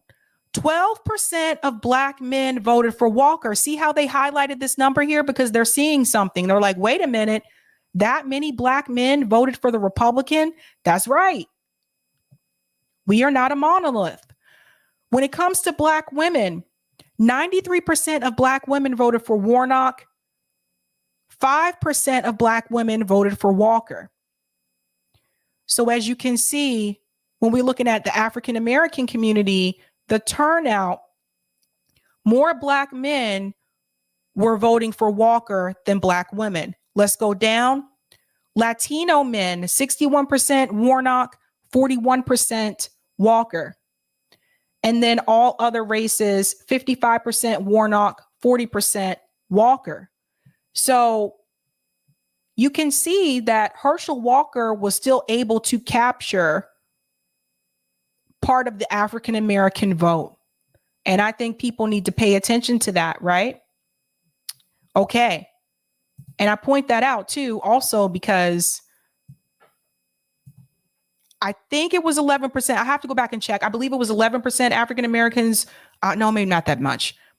I have to go back and check. But there was a significant amount of African Americans that voted for Donald Trump, which was more than any other Republican presidential candidate. So that has not fallen off. So people need to pay close attention to that. Now, we're going to come back to this when we do the comparison here with Stacey Abrams. So Stacey Abrams lost again, as I predicted, right? I said she was going to lose again. But I was right there. But I want you to also see something in reference to Stacey Abrams as well. We're going to break down their exit polls. Let me just get my little face out of here. Stacey Abrams lost to Brian Kemp. Look at this, guys. He got 53.4% of the vote. She got 45.8% of the vote. Mind you, this was their second time running against each other. The first time she ran against Brian Kemp, she actually had a closer race. It was really close that time. I remember she didn't want to concede at first because it was so close. What this tells you is that some of those people who voted for Stacey Abrams the first time did not vote for Stacey Abrams this time around. And I want to go into the demographics here because there was a lot said by Stacey Abrams about black men not coming out to support her. Well, we're about to debunk that. Now, if we do the same thing, we go down here to sex by race, and this is the piece that's important.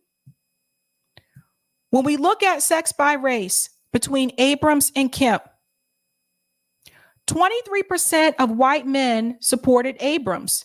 76% of white men supported Kemp.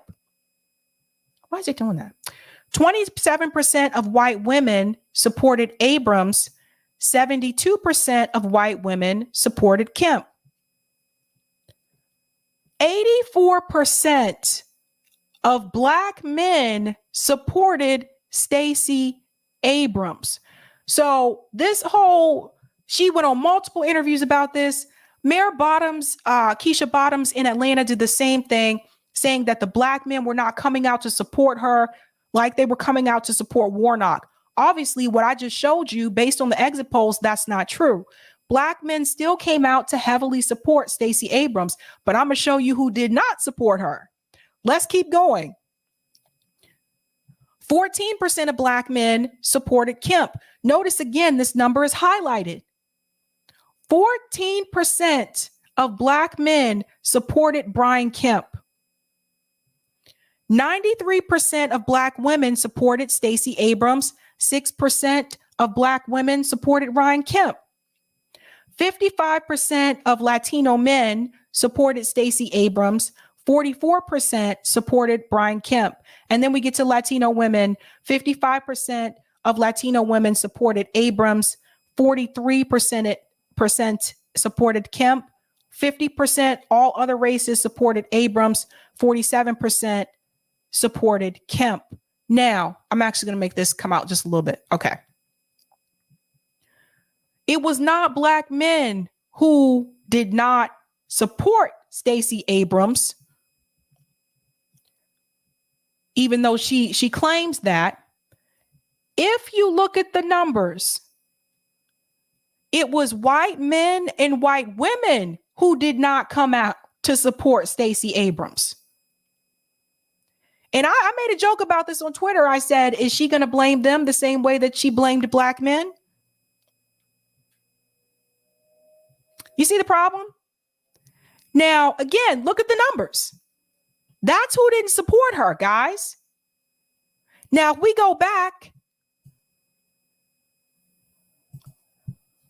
to Warnock and Walker, you're going to see the difference here, okay? Warnock, 27% white men, 30% white women. Go back to Stacey, 23% white men, 27% white women.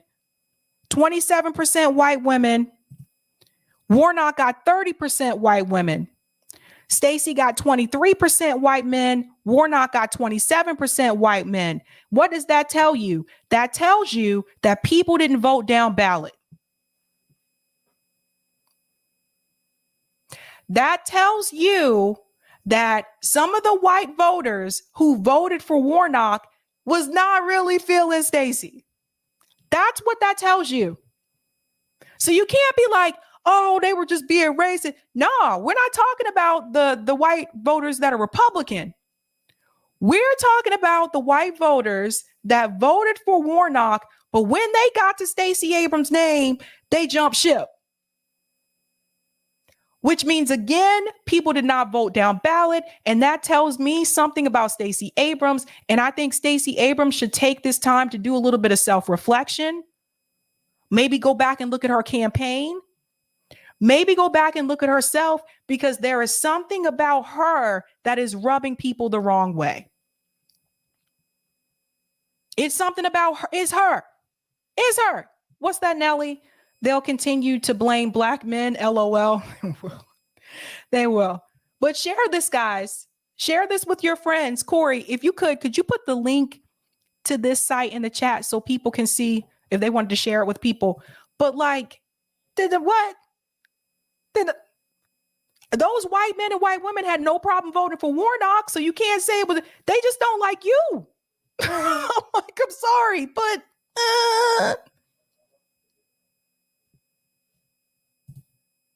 that's important to note. She killed me with that when I was like, oh, I can't wait till those exit polls come out. Those exit polls came out and I was like, oh man. And if we go down here, there's one more thing I want to show you in reference to education, because I think this had a factor as well. There's so many things you can break down here. Education in reference to who supported Stacey Abrams. 38%, let me show you guys this education. 38% never attended college, supported her. 47% attended college but no degree. 47% associate's degree, 43% a bachelor's degree. Go down here. And 56% an advanced degree after a bachelor's degree. So that's JD, master's, PhD. And this says something, and I think Stacey Abrams might need to pay close attention to this, because what this tells me is that Stacey Abrams, most of her supporters are PMCs. The professional managerial class. Stacey Abrams is not appealing the most to the working class. Sometimes, you can just be a little too smart for your own good, like, I have advanced degrees as well, but it's like, sometimes like you go to certain communities, and if you ain't never been a part of them, you ain't never been working class, you may not know how to talk to them. And if you talk above people's heads, you might lose them. And I think Stacey Abrams does not know how to do that. And I got to be real here. Yeah, she's good at getting people to come out and vote and getting non-registered voters to register to vote for other people. They just not voting for her. So she has a problem here capturing working class. That's that 38% never attended college. She has a problem capturing this group. You see this, guys? It's the PMCs that came out heavily to support her. Basically, she's bougie.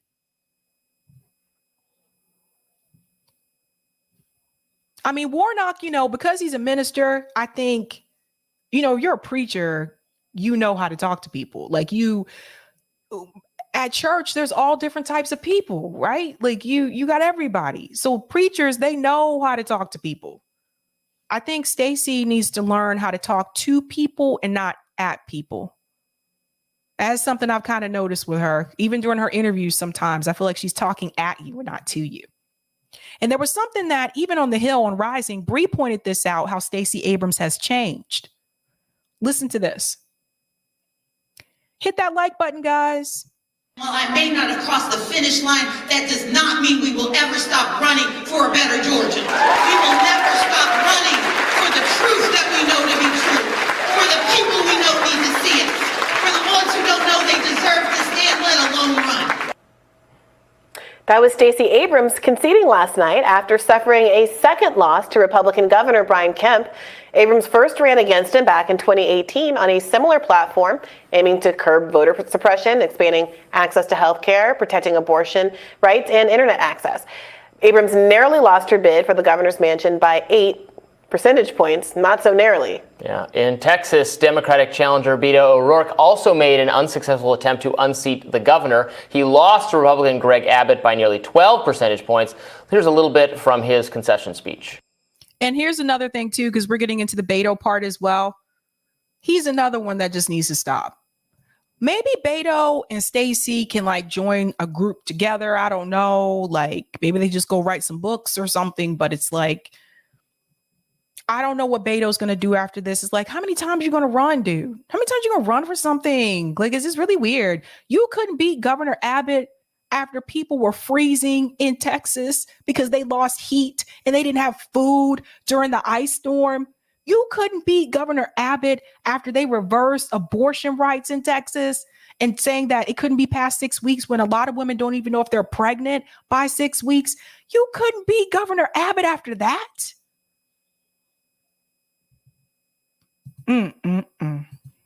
Without fail, the unconditional love and support and the push that you give me day in and day out kept me going throughout this. So, Mom, I love you so much. Who knows what's next for any of us, right?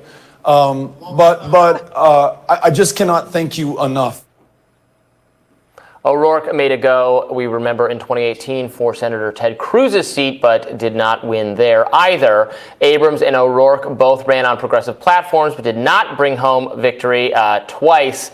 They're the Vanity Fair candidates. What do you think, Abrams, O'Rourke, 2024? I mean, you know me, I'm going to push back against the word progressive being applied here. I know this is a little bit of nitpicking, but a lot of folks were critical of Abrams kind of walking back. I think her genuine progressive bona fides from her kind of college and grad school years. She was once in her first cycle. Remember, she got in trouble for a picture that emerged of her like burning an American flag on campus. She has completely transformed from that person. You're like, oh, how I long for the old Stacey Abrams. Whatever you want to say about that, that was the kind of person who was not going to back down from, I think, authentic statements in support of the defund movement, in support of the George Floyd protest, the way that she did over the course of this most recent race. And basically, Stacey Abrams used to be more based. She used to be more cool, more hip. She became bougie. Like, I'm sorry, that don't appeal to a lot of people. Like, she became all bougie and elitist and shit. Like, really?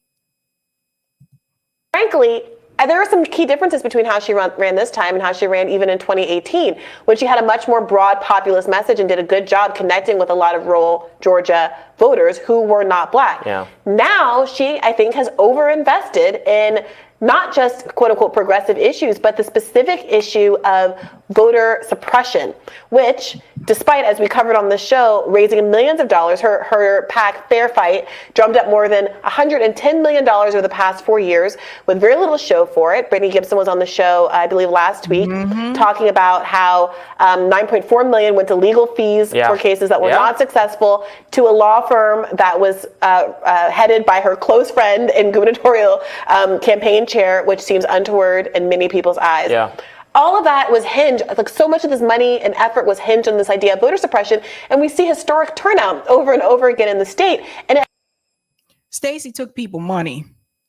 She really did. I saw that interview. Stacey took people money and didn't necessarily use it for what it was supposed to be for. Like, it just, you can't mess over people money like that. And Bree's right to the point that she mentions here that, like, Stacey Abrams, she does talk about this a lot, the voter suppression. And I know there's redistricting that's happening all over.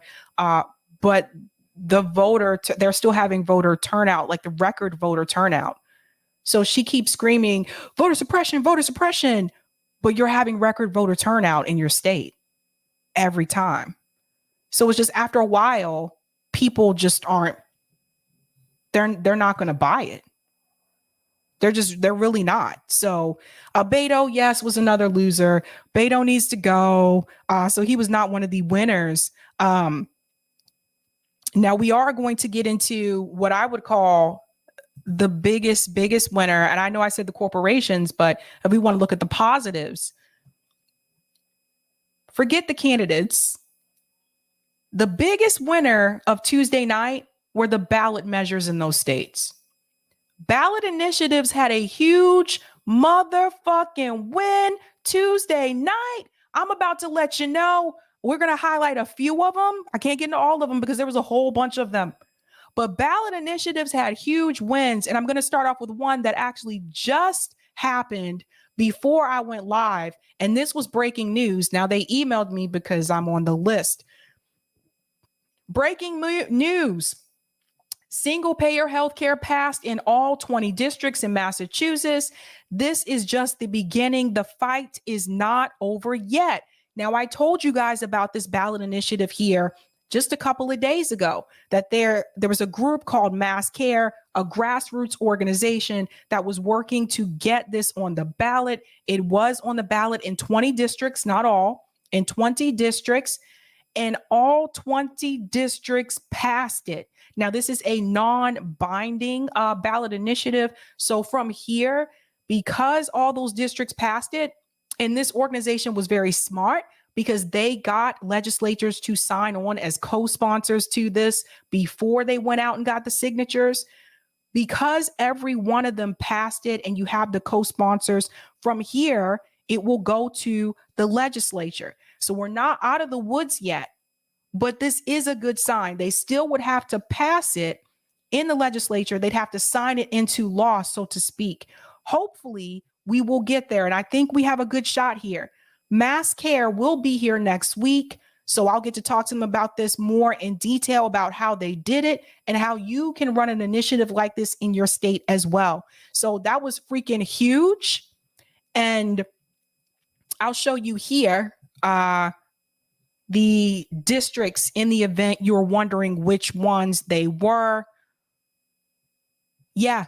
So it was the Berkshires. We'll look at Western Mass first. Berkshires, Belchertown, Ludlow, Pelham, Chicopee, and Springfield, Greenfield, Athol, Orange, and in central Massachusetts, Acton, Carlisle, Chelmsford, Concord. This is the one I was worried about because I know that Acton, Carlisle, and Concord, those are really wealthy towns here. And I was afraid they would not pass it because they don't really need it. But they passed it by 64%. Corey, if you can put this link in the chat so people can see the percentages. Berlin, Boylston, Clinton, Lancaster, Sterling, Northborough, Framingham, and Marlborough.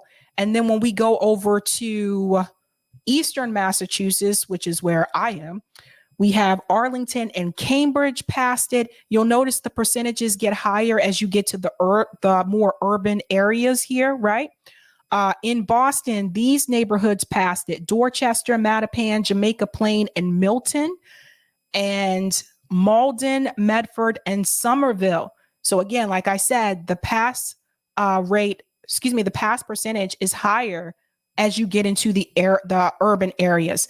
And on the North Shore, Newburyport, and the South Shore, Holbrook, Quincy, Weymouth, Hingham, Hull, and Cohasset. So that was big news. That was a big BI here. So again, not for every district, but 20 districts. And hopefully,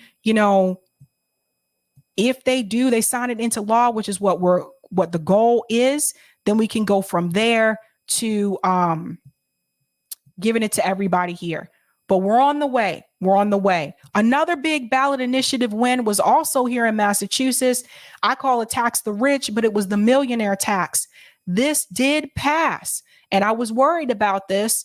51.9% to 48.1%. This is actually going to put that 4% income tax on people who make over $1 million. And the proceeds will go towards education, roads, and bridges, and public transportation. I'm not happy that it was as close as it was, but you have to understand there are over 300,000 millionaires here in Massachusetts. And I believe, I remember reading this correctly, this also includes people that have the net worth of over $1 million. So you can have a net worth over $1 million because that's what you own minus what you owe, but not necessarily make $1 million per year. So even those people would be affected as well. So if you have that many millionaires here and you have that many people who may have a net worth of $1 million, those people probably voted against it. So that could have been part of that. But another big win as well. Another ballot initiative that this one really sailed out of the freaking gate. Massachusetts voters overwhelmingly agreed that dental insurance needs to be regulated. Look, they knocked this one out of the park. 71.3% said yes. So that one was a clear passing. That's another big win here as well. Now, it's not just about my state, though. There's other states that had huge wins that I really want you to see.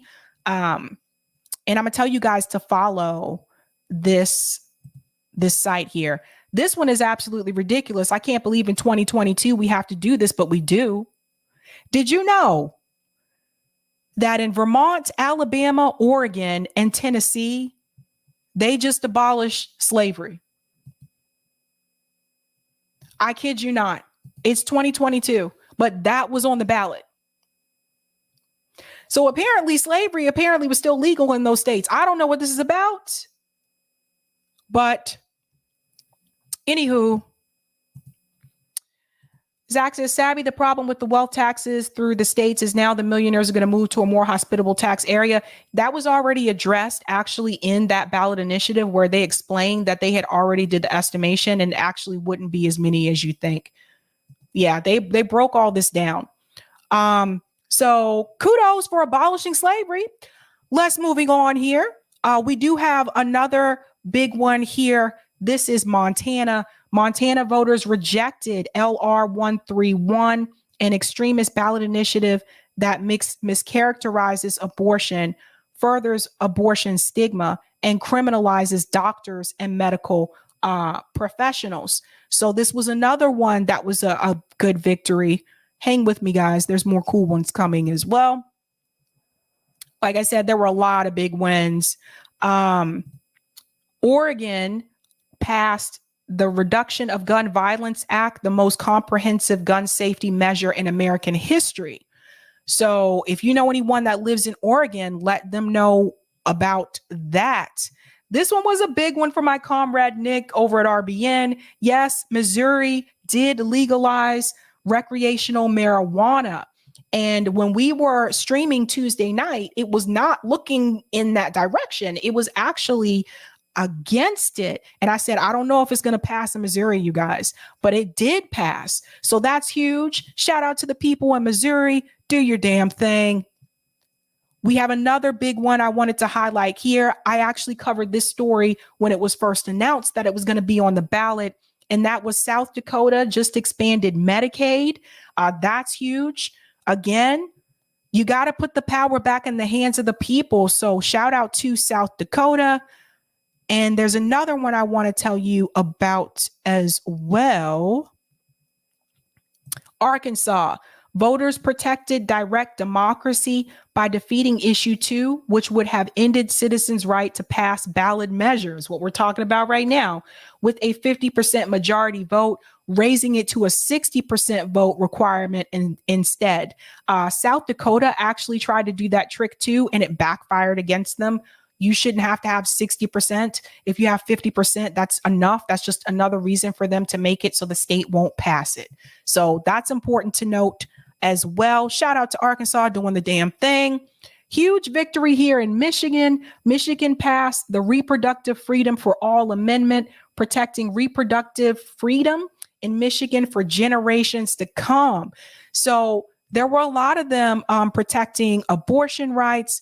Nebraska did the damn thing. Nebraska approved Initiative 433, raising the minimum wage from $9 an hour to $15 an hour. So kudos to Nebraska. I can imagine that would be really great there because the cost of living is cheaper. Housing doesn't cost as much there as it does in Massachusetts. So that's a huge one. Do it, Nebraska. Do the damn thing. Kentucky, this one was a little bit tricky, but Kentucky actually defeated the extremist anti-abortion ballot initiative. So it attempted to declare that there is no right to abortion in the state constitution. The voters voted against it. So that's a win for them in Kentucky. Let's go down here. And this was the other one I wanted to highlight that I think is really huge. Washington, D.C. approved an initiative raising the minimum wage for tipped workers, which was crazy considering we just talked about this a week or two ago, how I was saying that the servers should just be paid more so you don't have to rely on tips, right? We were just talking about that. Huge win there for DC. Pay the damn servers more. Do the damn thing. Now, there are way more ballot initiatives. I couldn't go through all of them. You guys will be here all night. But I can be sure to put the link in the chat so you guys can see the rest of them. But the point that I wanted to get across to people on Twitter was this. Missouri legalized marijuana. South Dakota expanded Medicaid. Nebraska passed $15 minimum wage, and many more. These are red states. Like I've said before, when you give voters questions without a candidate, they just vote for the question, not a political party. You have to give people direct democracy. When voters see these questions and they think about it like, well, damn, we hurting pretty bad economically. Yeah, I think I'm gonna vote yes for this. Let's pass this $15 minimum wage. When you connect those policies, especially progressive policies, you attach it to a candidate and the candidate is running through a political party, then it becomes about I'm voting for such and such party instead of I'm voting for such and such policy. And this is where someone like Bernie Sanders would get into trouble, where people didn't want to be voting for a Democrat. They didn't want to vote for the Democratic Party. They didn't want to be voting towards socialism, all these kinds of things. And they wouldn't just vote for him because of the policy. Take the policies away from the candidates, put the questions on the ballot, and give the people direct democracy. This is the way. The Mandalorian will tell you, this is the way. This is the way. Now, I'll go on to show you here.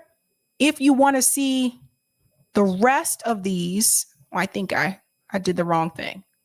I did the wrong thing. Follow this group. Balls. Hold on. Sorry, guys. Yeah, there they go. These guys, follow them on Twitter. Their handle is @Ballot Strategy. And then you follow them on Twitter, and their website's there so you can track all of these. Like I said, that's not all the initiatives, but those are the ones that are really really crucial, I would say. Those are the ones that really stood out to me, but there's many more. There's many more. I think Oregon also had a healthcare policy as well. I just couldn't remember the exact wording. And when I checked it, I didn't think they had all the votes in yet either. But yeah, let me go to some of these comments here. I'll take Rockfin first, Corey. And we are going to do call-in tonight because I want to hear you guys, your opinions about this, about the results. All right. Thank you for the tip on Rockfin, Anna. I'm behind, but what the fuck? Oh, Biden bragging about giving 127K jobs to those without college degrees. MTFer and student loan debt isn't forgiven because teachers barely make 70K on average, ?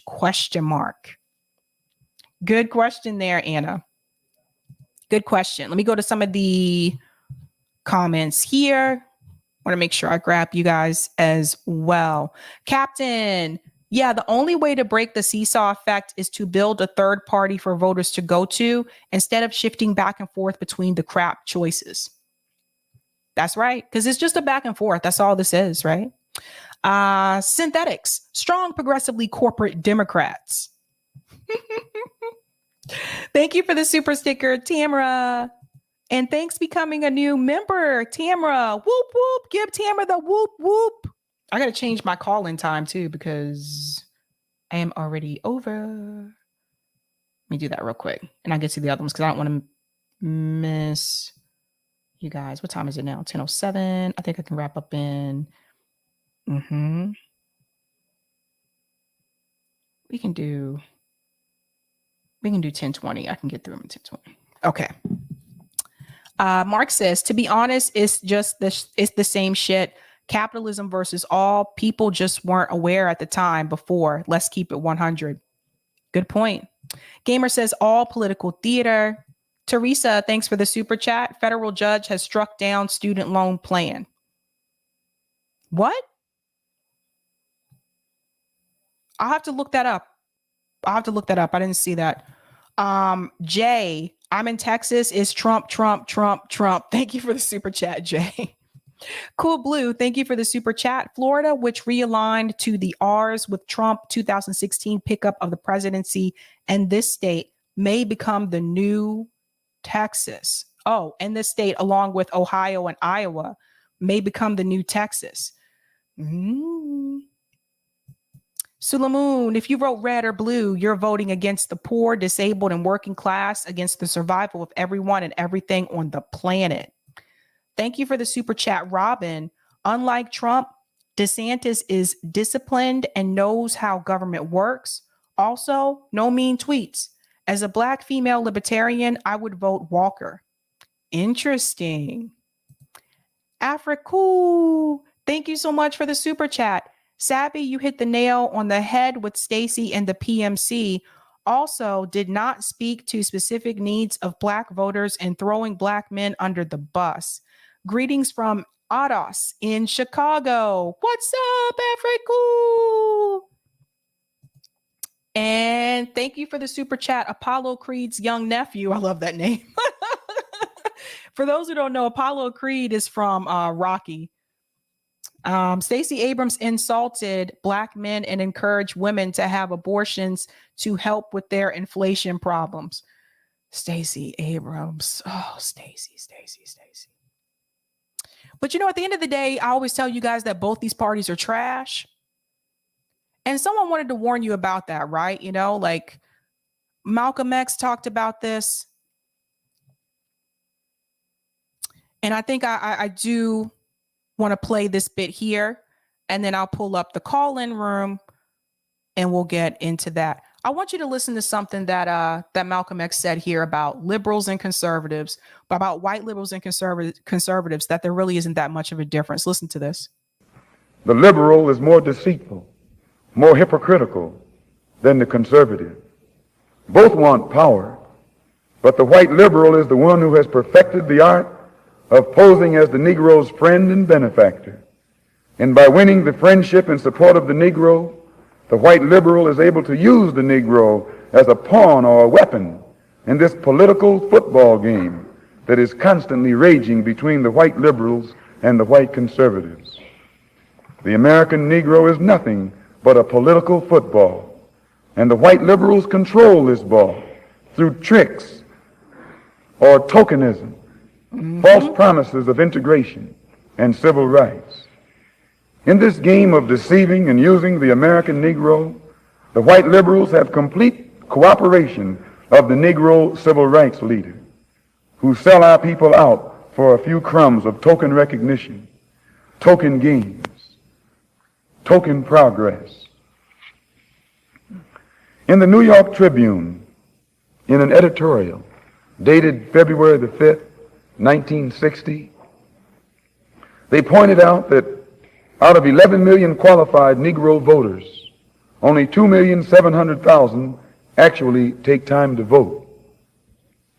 This means that, roughly speaking, only 3 million out of the 11 million Negroes who are qualified to vote take an active part, and the remaining 8 million remain voluntarily inactive.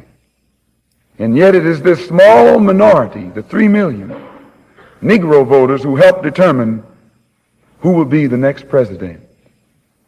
If who will be the next president can be influenced by 3 million Negro voters, it is easy to see why the presidential candidates of both political parties put on such a false show with the Civil Rights Bill and promises of integration. They must impress the 3 million voting Negroes who are the actual integration seekers. And if so much fuss is made over these 3 million integration seekers, what would the presidential candidates have to do to appease the 8 million non-voting Negroes if they ever decided to become politically active? They hold the balance of power. Who are the 8 million non-voting Negroes? What do they want? And why don't they vote? The 3 million Negro voters are the so-called middle-class Negroes, or high-class Negroes, or uppity Negroes, who are referred to by the late Howard University sociology professor E. Franklin Frazier as the black bourgeoisie. Sound familiar? It's always good to go back and listen to those speeches from Malcolm X and Martin Luther King, and because you'll see that the same things that we complain about or vent about today with our political system, they were venting about those same issues back then. Just a little bit of education for you peeps. Just a little bit of education for you. Thank you for the super chat, Roger Meadows. I switched Sabby, y'all of BIs, worker co-ops, and PTY abolish. Oh, party abolish. That's right. Thank you so much. You did, Roger. You did switch me to that. Jared says, and Fred Hampton. That's right. That's right. Edward, wow, you can apply to that, to what's going on today too. Malcolm was a true prophet. A lot of their videos is the same thing that's happening today. So that shows you that not much has changed. And That's just something that I like to point that out sometimes. We do those a lot over at RBN. We'll point out like those types of videos just to show you how little things have changed. We are going to head over to call in, and I want to get your takes about the midterm results. I know I'm starting a little bit later tonight, and I didn't get through everything for midterms, but it's a lot of information. Let's be real. But I do want to show you what we're discussing tonight. And the link should be pinned to the top of the chat. Let me double check that. I think it's pinned to the top of the chat. Yeah, it's pinned there. Let me make sure that link is the same. I didn't mean to do that, but I did it. Yeah, it's the same. Okay, let me go back. Okay. So tonight on Call-In, we're discussing...